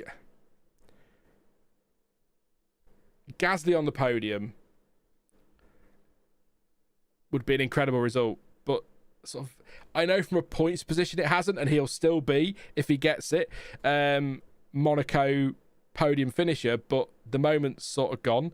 So I always feel bad for the driver who appeals a penalty, for example, or whatever, and then gets their position reinstated if it's a podium, or a driver. So, for example, was it Carlos Sainz somewhere once? Finished fourth and then got promoted to a podium, but then couldn't really celebrate it properly. And I always feel sorry for them in that moment. So something was going on. We'll find out. We'll find out what happens. But yeah, I'll call up some other questions now and see what was going on. The race explained quite good what happens as Leclerc. I'll have a look at I obviously not going to, you know this, mate. I'm not going to read that live, but I can go and have a look afterwards and see what's going on. But no MotoGP, Sean, at this stage. Yeah, we'll see. We're not going to beep it again. I won't beep anymore. Mercedes will get the ADUO cause Red Bull is the best engine, says Reese. You never know, Reese. You never know. Carlos Brazil. Yes, it was. Yeah. You're right. It was Brazil. Thank you to, is it Raheem, and to Jamie as well. Yeah, I remember that one. Anthony missed the old Monaco podium. It's still unique though. They still do it differently, don't they? You get the trophies first, then the national anthem. So if Alpine win, how would happen to the rest of the drivers who got speeding pens? I think if Alpine were to win, everybody puts a appeal in. Well, maybe I wonder if the teams have got their heads together for once and gone, if you put your appeal in, we'll follow it. We might get some more yet. Black Hawk sounds like they're on it, so we might we might get something else shortly about penalties being appealed or whatever, or right of review. So there might be other teams that do the same. Gaz is because it's a podium. If he'd have finished 12th, he wouldn't have bothered, I'm sure. But the only thing is, that's a point actually. Yeah, on that point, Hamilton, Piastri. Others, for example, have all served their penalties. So how do you can't then overturn that, can you? You can't overturn a race penalties, particularly if it's been served. But then Gaz's has been served because he crossed the line and dropped 7th. So I don't know. There are so many different twists and turns of these regulations that I just gave up trying to work it out. We'll see. I do remember in the past Ted talking about how they used to measure pit lane speed was a marshal with a speed gun. Clear that has changed since then. Yes. Yeah. Them were the days. Do you remember you got a 10-second penalty? You had to stop at the end of the pit lane. You didn't go into your pit box. You went right to the end of the pit lane. And you stopped there. And you'd be counted down there. I think there used to be a clock there at one point, didn't there? That would count down from 10. Things change. But sometimes the simpler ways were the best ways because they worked. You start introducing technology, things are going to go wrong. But hey, we'll see. Again, 15th time. We'll see what happens. I've got no issue with Gasly on the podium, but I think it's a really good point that's made. I know it's different circumstances. Some have been served, some haven't. But it was a good point made there. What happens to everybody else? Are they going to want theirs overturning? So, yeah, it's a headache for the FIA, but potentially a self-inflicted one, for a change. Questions. That's what we're doing. Questions, comments in the chat, and then we'll wrap up for today shortly. There's no rush. I'm not going anywhere. Are you going anywhere? Got any plans? Anything happening? I'll be taking a day away from it all tomorrow, but back to it for Tuesday for the preview on Wednesday. Looks like a dry weekend next weekend, by the way, so no rain in Spain. We'll not do it. But yeah, no, I need to keep reminding myself it's the Barcelona-Catalunya Grand Prix, and I will decide. I'm leaning towards both flags just to cover my own arse, just to let you know. Not sure how that'll work on a thumbnail, but we'll see. We'll see. Put a speed hump at the pit entry. That'll slow them right down to sighted canvas. Do you think Kimi gets any challenger? Asks Anthony.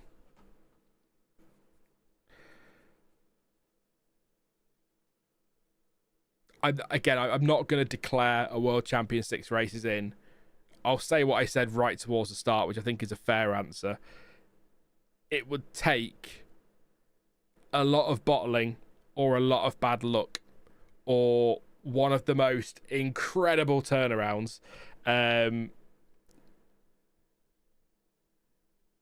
for this to go anywhere other than Kimi Antonelli. But I'm wincing as I say it because, again, I come back to last year. Very different drivers, very different circumstances, I know, but we all wrote Norris off after or a lot of us wrote Norris off after Piastri pulled that lead out, and we all certainly said no chance for Verstappen when he was 100 points or whatever behind, and then Piastri finishes third in the championship, Norris is champion, and Verstappen's only 2 points off it. So there's a long way to go this year. We've only had 6 races. We're in June, but we've only had 6 races. There is a long way to go. We've got at least, that's 16 left, haven't we? There's a lot of opportunities there, and you've got races that, you know, Brazil is a lottery. We know that Singapore is a tough race. Austria could be a bit of a chaotic race at times as well. We don't know what's going to happen in Zandvoort. We've got sprint weekends coming up. There's the new track at the Mad Ring. Too many twists and turns for me to say no. Kimi Antonelli won't get a challenger, but he's sitting very, very pretty right now, isn't he? 68 clear of his teammate, 66 clear of Hamilton.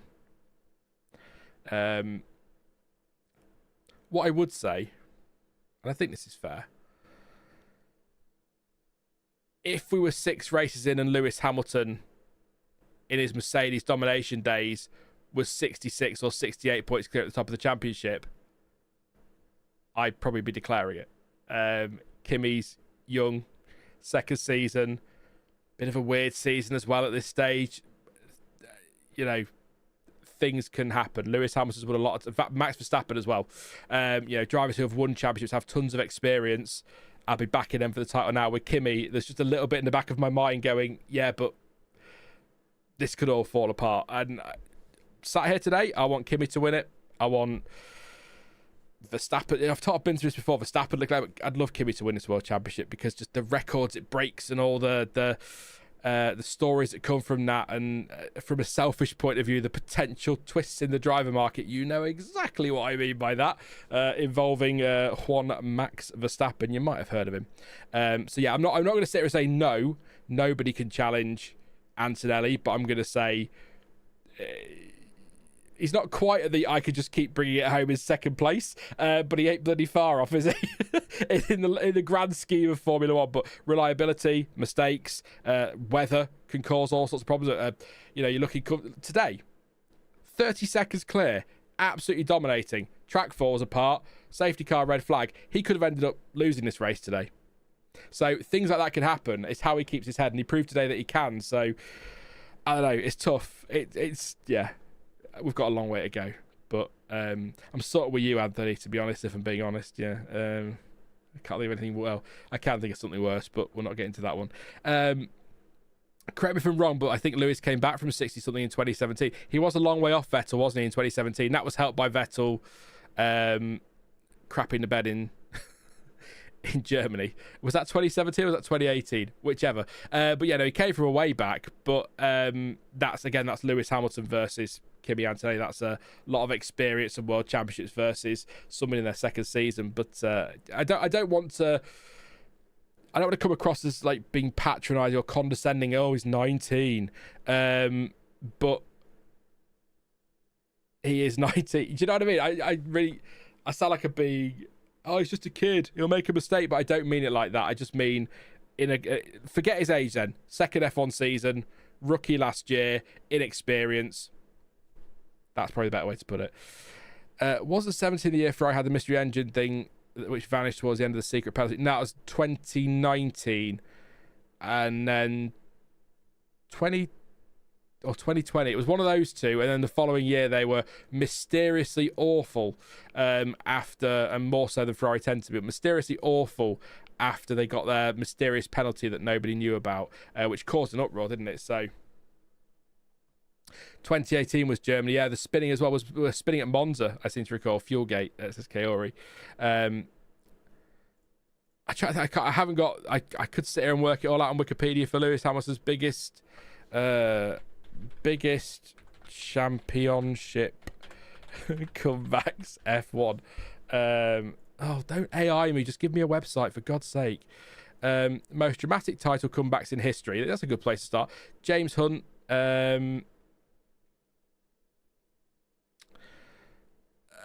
I'm not being. I get why James Hunt is on this list, but he was helped quite a bit by Niki Lauda, nearly dying several times. That's, to be fair to him. Keke Rosberg, back in 5th place, 23 points. but shorter seasons. Kimi Raikkonen's a good shout. Hamilton was at the head of the standings with 5 rounds remaining on 84 points, 5 clear of Alonso, 15 ahead of third place Massa. Back in fourth was Kimi Raikkonen on 68 with 5 to go. And of course, Kimi won the championship, so that's a point.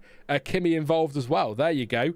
If Kimi Raikkonen was genuinely, according to this, 68 points behind with 5 races to go, then absolutely George Russell or Lewis Hamilton could still win the title with 16 races to go. So, yeah, that feels wrong.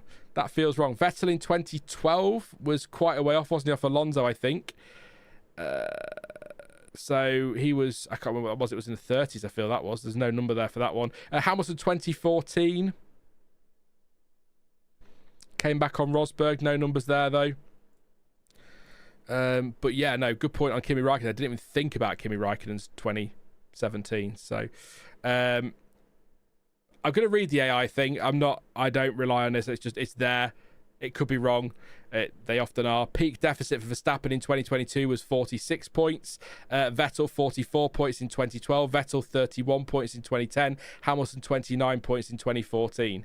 But as we already know, there's the Kimi Raikkonen one as well, which is much bigger than that. So yeah, I'm not going to go through it all. We could quite easily do it. Apparently, there's some talk of the ADUO, Mercedes Red Bull having the best engine. Mercedes is in the 2% category, so they have 1 additional engine upgrade for this year. That's from F1 telemetry data, who generally are pretty good with their news. That's gone on Twitter for me. So if Mercedes are 2% behind Red Bull, if that's true, big pinch of salt. If that's true, that Mercedes has the second best engine and is still doing that. Jesus Christ. That's a bit ominous, isn't it? But yeah, take that with a pinch of salt. I just spotted that. I sometimes read things that I don't need to read. We've got some more documents coming through. Here we go. So, I think. No, we don't. These are old documents and it's just spitting out again. No further action on Hadjar. Has just come through. The bot on Twitter is putting them out before the website. So during the suspension of the race, mechanics of the... Sorry. Breaking news. Oh, exciting. I've ruined the news. During the suspension of the race, mechanics of the Oracle Red Bull Racing team were working on car number 6 during the race suspension other than as permitted under the regulations, and that's an alleged breach of Article B514.4.8 of the FIA F1 regulations. Decision is no further action. Stewards heard from the team representative and the FIA delegate. There was photo evidence as well. Team were reported as attempting to change spark plugs or coils, but did not proceed with the change, and the car started in the same condition as it arrived in the pits, therefore no further action. So Isack Hadjar gets his first podium for the Red Bull team. However, ladies and gentlemen,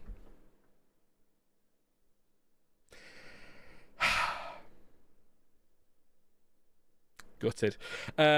The stewards heard from Car 11, Sergio Perez, team representatives, and reviewed positioning marshalling system data for the allegation that he was out of position at the restart after the red flag.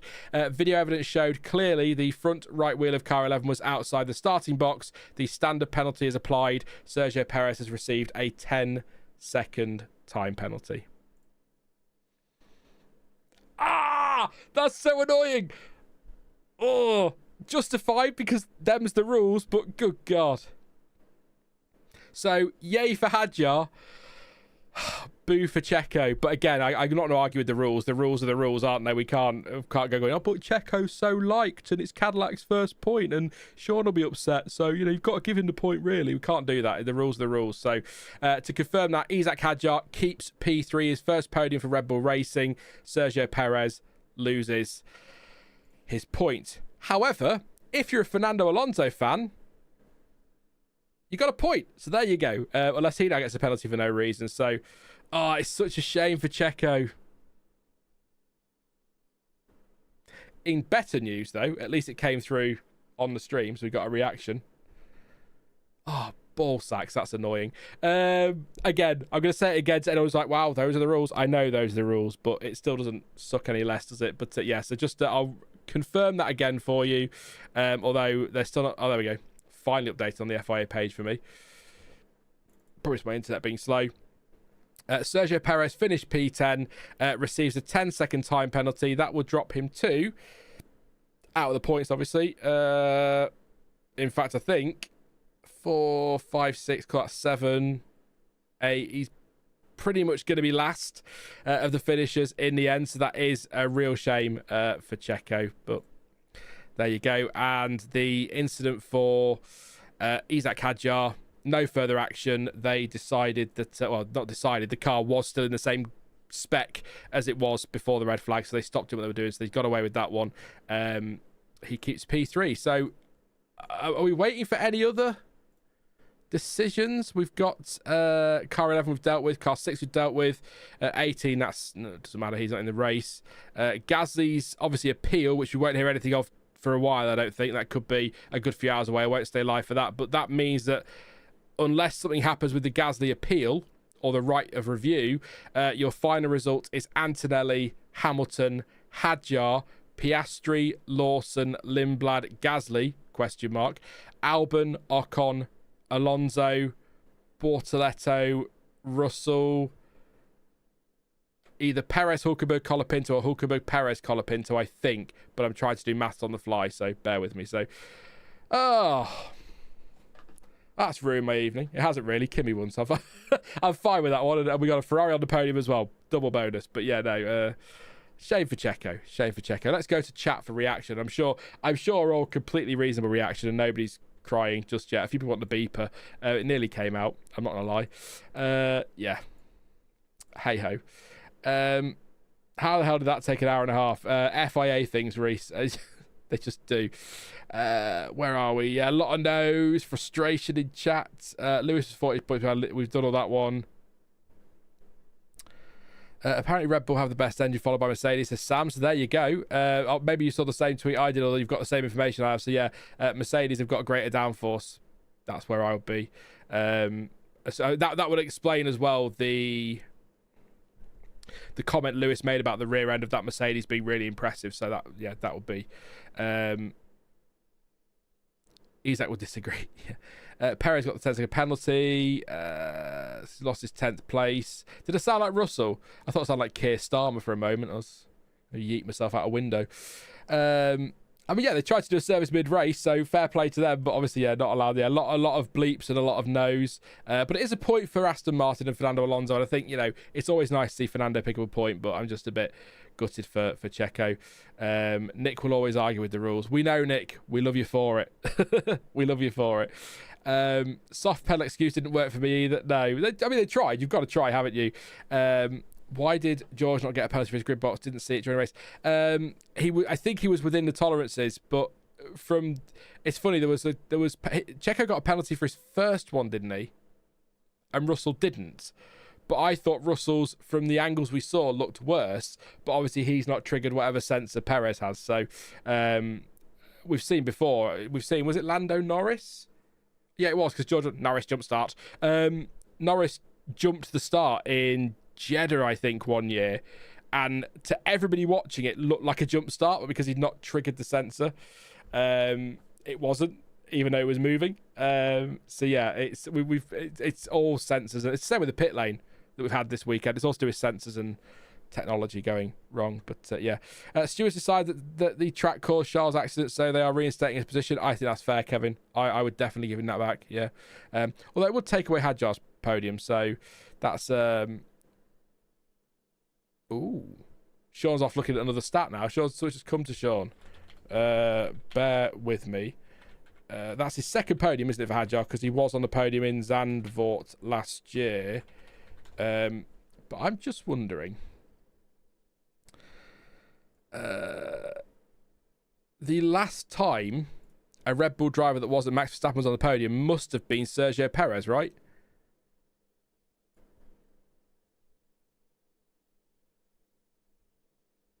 When was the last? It can't have been China 2024. No. Is that so? That's the first time the first time Red Bull have got a podium with a non-Verstappen podium since Perez at China in 2024. Well, sacking him went well, didn't it? It's worked out today. Yeah, wow. That's wow. That doesn't seem that long ago, but it is that long ago. Red Bull things, I suppose. But yes, that's yeah. Well, if count RB, then it was obviously not. But yeah, the main Red Bull team. Goodness me. Is Zandvoort still on the calendar? I thought last year was the last race there. No sighted canvas this year is the last race in Zandvoort, and they're celebrating it with a sprint race, because if any track is great for overtaking and sprint races, it's got to be Zandvoort.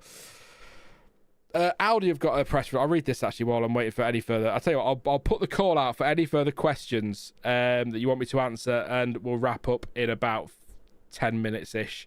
So get your questions in. I'm just going to check and see if there's anything in here from Bortoletto, because I said next to nothing on him. My race was effectively compromised before it began. Obviously started from the pit lane, had an issue while preparing for a practice start. Car shut down. Crew did a great job to get it going, but I had to start from the pit lane. Disappointing, frustrated from qualifying yesterday. Positive is that we showed good pace and a good package over the weekend. I think the team did a great job overall this weekend and would have deserved a lot more for it. To have both cars reach the finish is positive, and the crew did an excellent job overnight to repair the damage from qualifying and get my car ready to race. Just for the record, Hulkenberg, disappointing way to end the weekend. For a while it looked like we made our way into the points, but the penalty put an end to that. Yeah. After the restart with only a handful of laps remaining, it was always going to get quite intense. I had to react to avoid the car ahead and move to the inside, but once I was there, I was at full lock and there wasn't really anywhere else for me to go. Carlos was on the outside and made contact. It's frustrating because the pace we showed earlier in the weekend was encouraging, but unfortunately we weren't able to convert that into a result. I thought I'd read that because it came through. So anybody else come through with anything interesting? I'll have several, I'd imagine.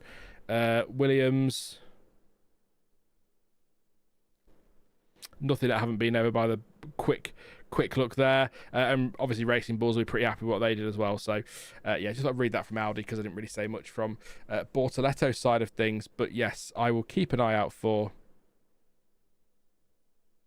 Have we got another Hadjar one? Oh my lord, there's more.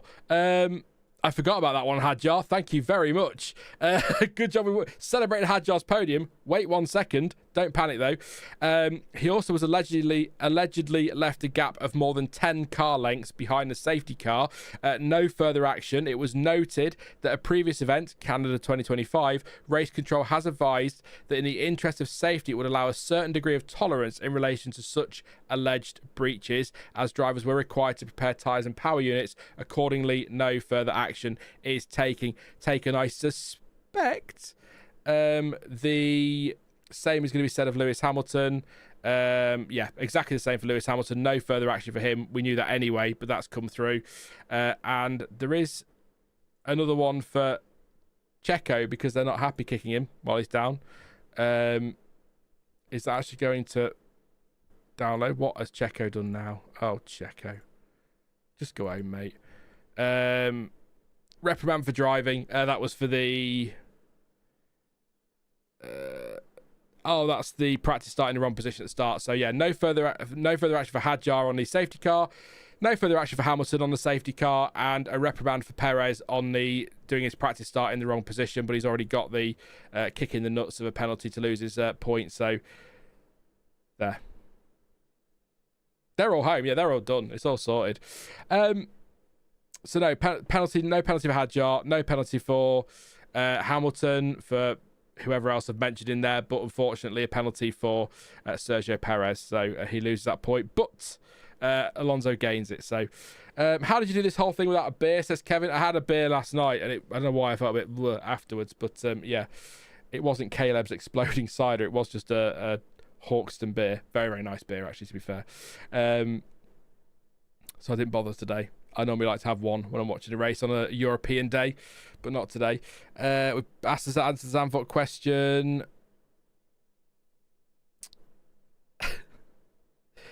Don't know if you've already spoken about this because I was late, but was the red flag valid in your opinion?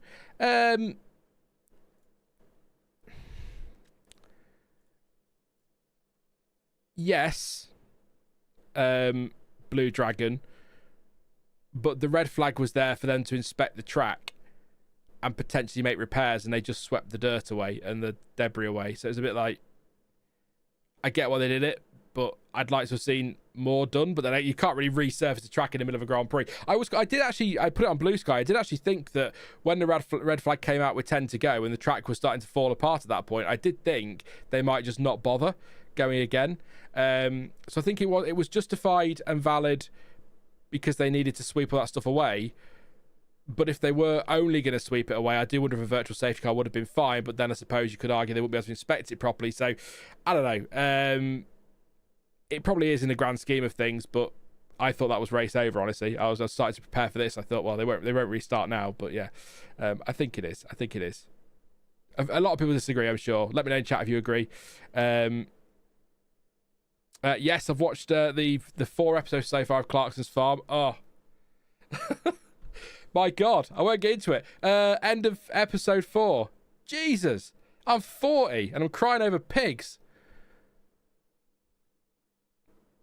But didn't help they played that song either. That song always gets me all emotional. So yeah, really good series again. Loved the precision farming stuff, by the way, in the Netherlands.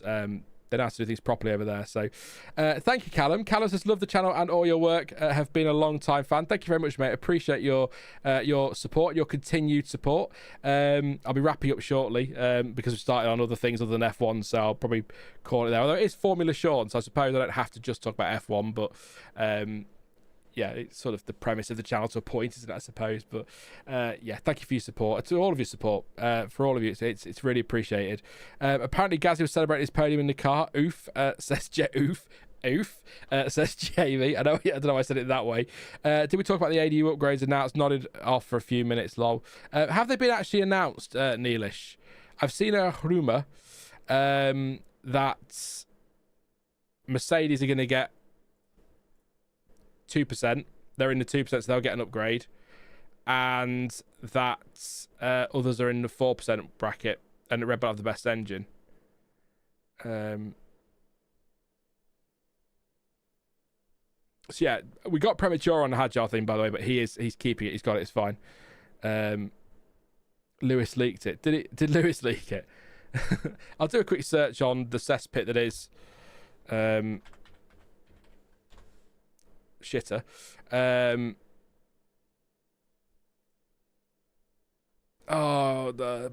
So Ferrari gets 4%, Mercedes get 2%, Red Bull best engine. That's according to Auto Racer Italy. Is the one I've seen there. So I can, in fact, if we got some Mercedes 2%, Ferrari 4%, Audi and Honda will be in that 4% bracket as well. So they'll get 2 upgrades this year and next year, if I'm remembering it correctly, for Ferrari, Audi and Honda. 1 upgrade this year. Does it include next year as well for Mercedes? Possibly. It just shows how good that car is. If Mercedes is 2% behind Red Bull and they're running away with the title, doesn't it? Yes, we do, Jamie. We do trust the Italians. I am part Italian. It's not a big part. Leave it. I'm part Italian, so we do trust the Italians. My word is gospel. End of. But yeah, no, that's interesting. Just shows how good that bloody car is. Again, I haven't read the article. I'm reading the summary of it on social, so just bear in mind that might be slightly different, but it looks like it's gone the way we sort of expected, I think. So yeah. I'm not super surprised RBPT was rated fast, but I thought Merc would be within 2% of them. The same, Neelish, yeah. But it all sort of fits with what we've been hearing. Red Bull have a good engine, chassis not quite there. But I thought Mercedes would be closer to being on par with Red Bull. So that is a surprise in some ways, but it just means if they've still got upgrades, my God.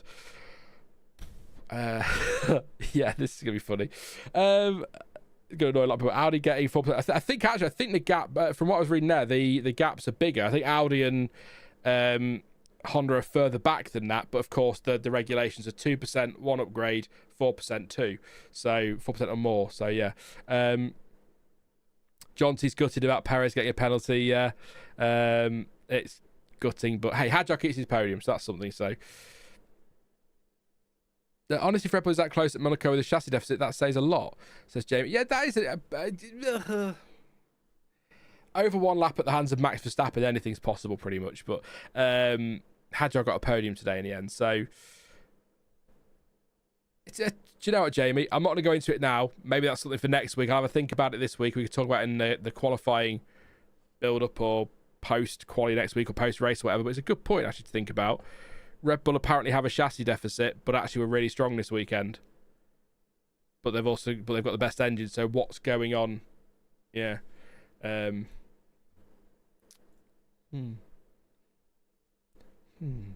It's something to think about. You got me thinking that, Jamie. You always do this. Monza Spa and other big engine tracks. Yeah, I'll keep an eye on that. I wonder if they measured peak horsepower or some sort of average horsepower of the rev range. Also, they don't measure any part of the electrical system, says Neelish. And Audi getting 4% is good. Badly need this engine to be a bit faster. Kaori spat out of water. Not surprised. And...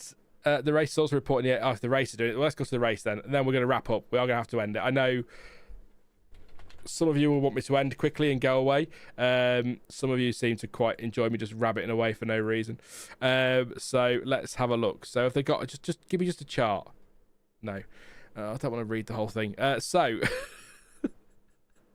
they say kids today don't have the attention span. Here's me going, I don't want to read this 2-minute read article. Red Bull has been declared. This is from The Race, Matt Beer and John Noble. Red Bull has been declared Formula One's best engine under the ADUO system. That is the Additional Development and Upgrade Opportunities system. Your engine's shit, you can put some upgrades on the system. The race understands that Mercedes and Ferrari will both get engine upgrades during the 2026 season. So, the race has learned that teams were informed on Monaco Grand Prix race day of the FIA's first judgment of the engine pecking order and who will be allowed opportunities to try and gain ground. Under the upgrade systems, if a manufacturer is deemed to have power unit that is more than 2% drift to the benchmark at a certain point, with the first, we know that, then it'll be allowed to make one upgrade in 26 and another for 27, so they do get next year as well. If the deficit is 4% or more, then the manufacturer will be allowed to make 2 upgrades this season and 2 more next season. So, Mercedes has been regarded as the benchmark, we know that. But the Ford branded Red Bull powertrains engine has actually been classified as the best under the criteria under the ADUO. Not sure about the exact metric. FIA is wary of teams trying to gain the system, which is why they don't put out the information for the metrics. That makes a lot of sense. So Mercedes get 1 upgrade homologation because it has been judged as more than 2% adrift, while the other manufacturers, including Ferrari, get 2 homologations because they have been declared over 4% adrift. Because 2 is the maximum that can be offered right now, the ADUO ruling does not imply that Ferrari and Honda are at the same level, just that both are somewhere over 4% off Red Bull under the rule set. So basically, they're over 4%, but Honda could be 40% slower for all we know. But the mechanisms in the rules only allow 4% or more. So upgrades, there's a 1 upgrade for Mercedes this year and next year. Ferrari and Honda getting 2. What about Audi?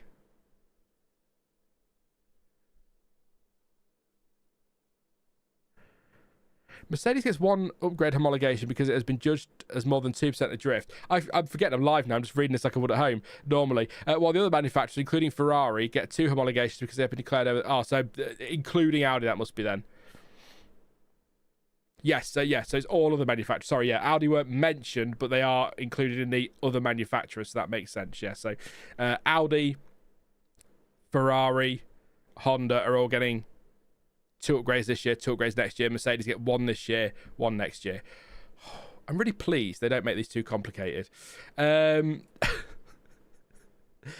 will not go delete that. Yeah, there you go. So there we go. We have our ADUO, and I bet you're all so excited about it as well, aren't you? But you're so happy. Any comments on that before we go? I'm going to wrap it up because it's been nearly 2 hours now, and that's the max we'd like to do. But I have to wonder where Russell's grid box penalty is. It was clearly visible from Norris's on board. Exact same thing. Although we do need an image for Perez, says John T. Not that it makes any difference. Yeah. We're leaning into tinfoil hat territory there, though. That's the story for another day, John T. When you're better, we can talk about perceived bias towards top teams versus lower teams. But ultimately, Perez hasn't got his points, so boo. I don't care what the rules say. There is no way that Mercedes need a power boost, says Anthony. It's quite scary, isn't it, when you think about it? Blackhawk says, thinking, will Ferrari upgrade change their turbo because of the new start procedure, nulling their small turbo plan? Good shout. That is a good shout, actually. Jamie then says, not only that, at high altitude tracks, that small turbo is going to get insanely hot. Yep. The red flag was my girlfriend's favourite part of the race because she was really enjoying watching the street sweeper, says Liam. Fair enough. Ferrari has historically used a smaller turbo for the entire turbo hybrid era, interestingly, says Neelish. I think we've just had a spoiler there for tennis and Nick's devastated. Kevin says, these restrictions are idiotic. Why slow the progress? Saving money while the sport is still making record profits. Kevin is not a fan of this year's regulations, full stop. Yet still gets very excited by the Constructors' Championship for some reason. But yeah, he's not a big fan of these rules. So I will nod Kevin and say, yes, I am with you. But also not. But I still, the jury for me is still out on the regulations in some ways because we had a really good race in Canada and Miami was good for Miami. So next week, we could be back to social media melting down about how F1 is dead again. Let's see what happens. As for the costing thing, you all know if you've been here long enough, you know my view on the cost cap. I know people disagree. I'll say it very quickly. If you've got the money, you should be allowed to spend it. If you haven't, do better. Oh, you bloody Tory. The sport is making record profits, but the engine makers, says Neelish. Audi certainly isn't. RBPT likely can't. Honda is in financial trouble, etc. So that's a fair counter there. Nick hasn't been a fan of the rules since 1997. Jacques Villeneuve hated the groove tyres, didn't he? That were coming in 98. I remember that from something. I remember that press conference with Max Mosley as well. It's about slowing the cars down. The only way is to put grooves in the tyres. No. I feel like Charlie's going to have an off season, says CPB. Going to. Poor Charlie's having a rotter this weekend. Cost cap hurts the engineers and other team employees more than anything else, says Cadenza. And I think we're going to leave it there. Hit tyre just about hit the yellow line. His tyre just about hit the yellow line, says Blue Dragon on the Russell 1. I was born when groove tyres were introduced, says Jamie. Shut up, Jamie. Get out. I was 12 by that point. Yeah. Gutted. I think that's it. I think we're going to wrap up there. So just to confirm the final result now that we have it. Actually, do you know what I'm going to do first? Let's just check something first. They haven't actually put out the final result yet. McLaren have put out the report from their 999th Grand Prix.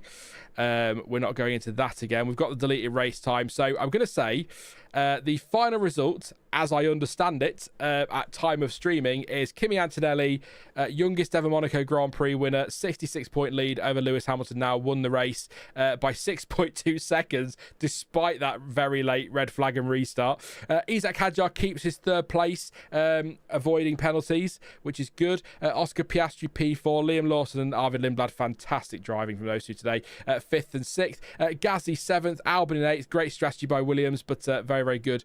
Nevertheless, despite Sainz getting wiped out. Ocon 9th. Perez was 10th, but then got a penalty. He drops out the points, which puts Alonso into the top 10 for the final point. And we have the ADUO.